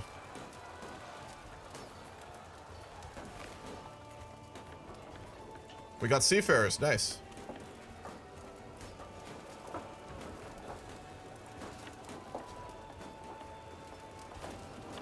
We could try and engage them here. Fuck it, I'm gonna go for it. Oh, they're gonna get it on time.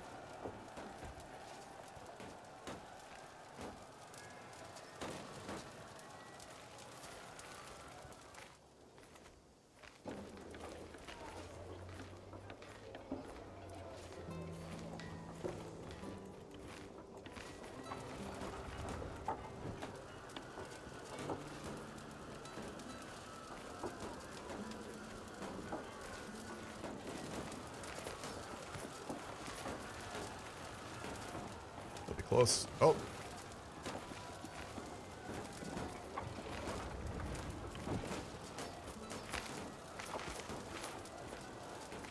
We're gonna keep people on the siege, really? There we go.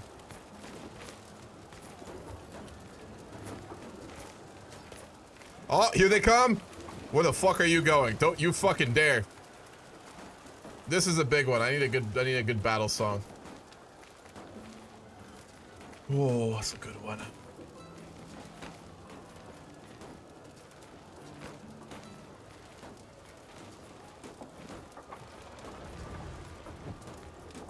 Alright, this is important. Fuck, where the fuck is Hungry at? Oh god. They just have better fucking, how do they have better stuff than us? Damn. I don't get it. How do we keep losing? Local mystic insists on seeing me, and upon being brought into his presence, he started wailing. Is that blood on his hands? The signs are not in your favor, my lord. I smell the intestines of a hand, and the blood show me your future. It is dark and full of death. After our army got slaughtered. Oh boy, oh no. Well, this is not going as well as I expected.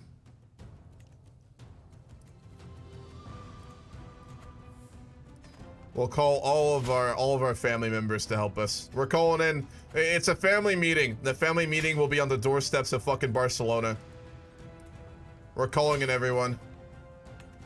We still gotta deal with the French. We're feuding with their family too. How many soldiers is he able to bring? None. He got sieged out. Oh fuck. His throne is being threatened right now. Someone is trying to kill us! Oh no. This is not looking good. We need a good spy master to protect us. We'll go with Crusade. No. Is there no one better? We'll have to go for him.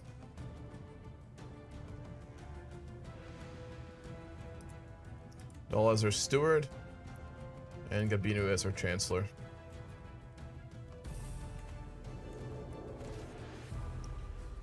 What if it's your wife? There's a good chance that she apparently likes us, though, supposedly.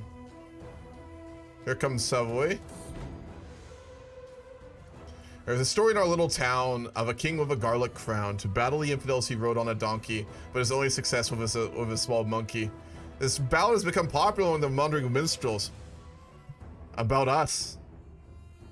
Oh, it was sung in our face by a heathen.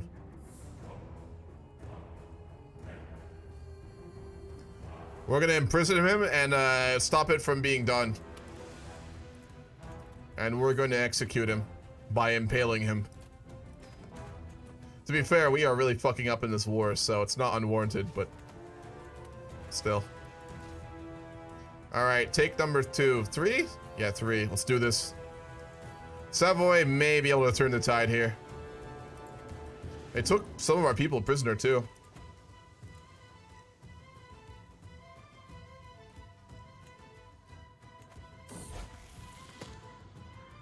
Our son has become callous as well. He is oh, he's sick as well. Callous and bossy. No diplomatic skill. Sounds like us.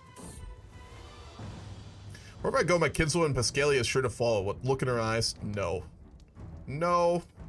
No. No, we don't need that right now. Someone is definitely plotting to kill us. He's trying to disrupt the schemes, see if he's successful. We're gonna go for it. Their army is split.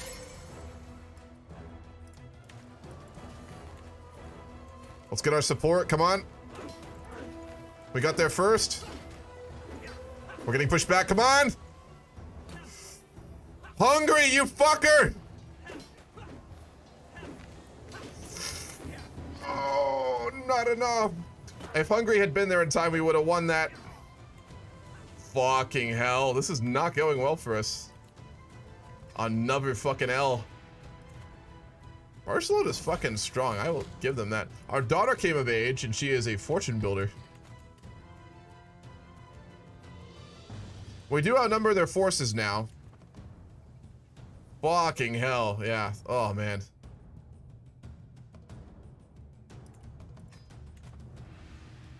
Let's also go strategist.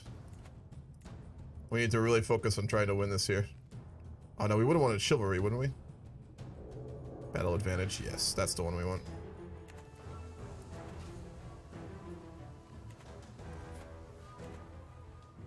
Uh-oh, what are you doing over there, bud? Alright, we're gonna go for it.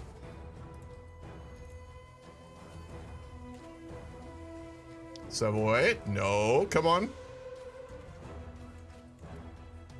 I wonder if there's a mod to let you, like, be able to tell your allies where the fuck to go. Because this has been really bad, this game. What?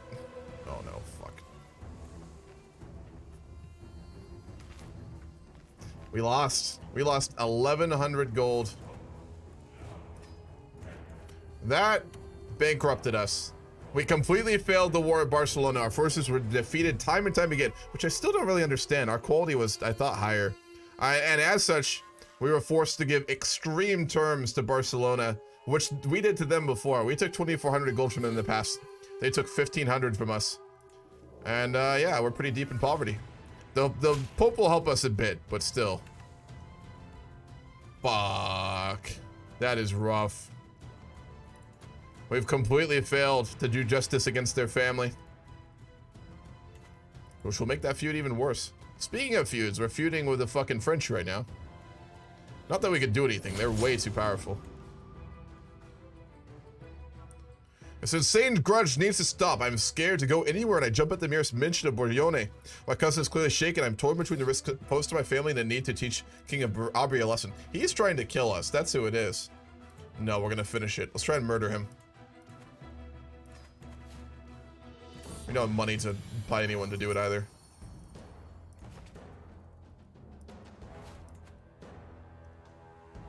Yeah, 2 people are trying to murder us right now. Oh, fuck.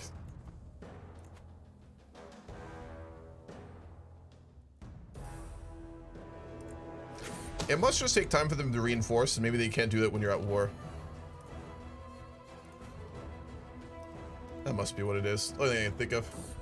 How's it going, Note? Welcome back. Alright. We had 30 minutes before the victory game, and I want to take a chance to get some lunch. So I think we're going to end here for today. This has been very hectic. We've not done very well, but it's been interesting. King Alessandro is on a path to either find redemption, destroy his opponents, and expand dramatically for Sardinia, or he'll be another in a long line of tragic Torres kings who have failed to do what they've wanted. He hasn't gone mad yet, but he is a vicious tyrant who, despite that and building up his military, has been unable to do anything he really wants. So we will continue this next Saturday and hopefully get a better in for one of the kings of House Torres, because my God, it's been a while. So, all right, guys, I'm gonna go take a break. I'll be back streaming Victoria 3 roleplay in around 30 minutes. I'm gonna grab some lunch. So thank you all for watching, and I will see you all soon, or see you later.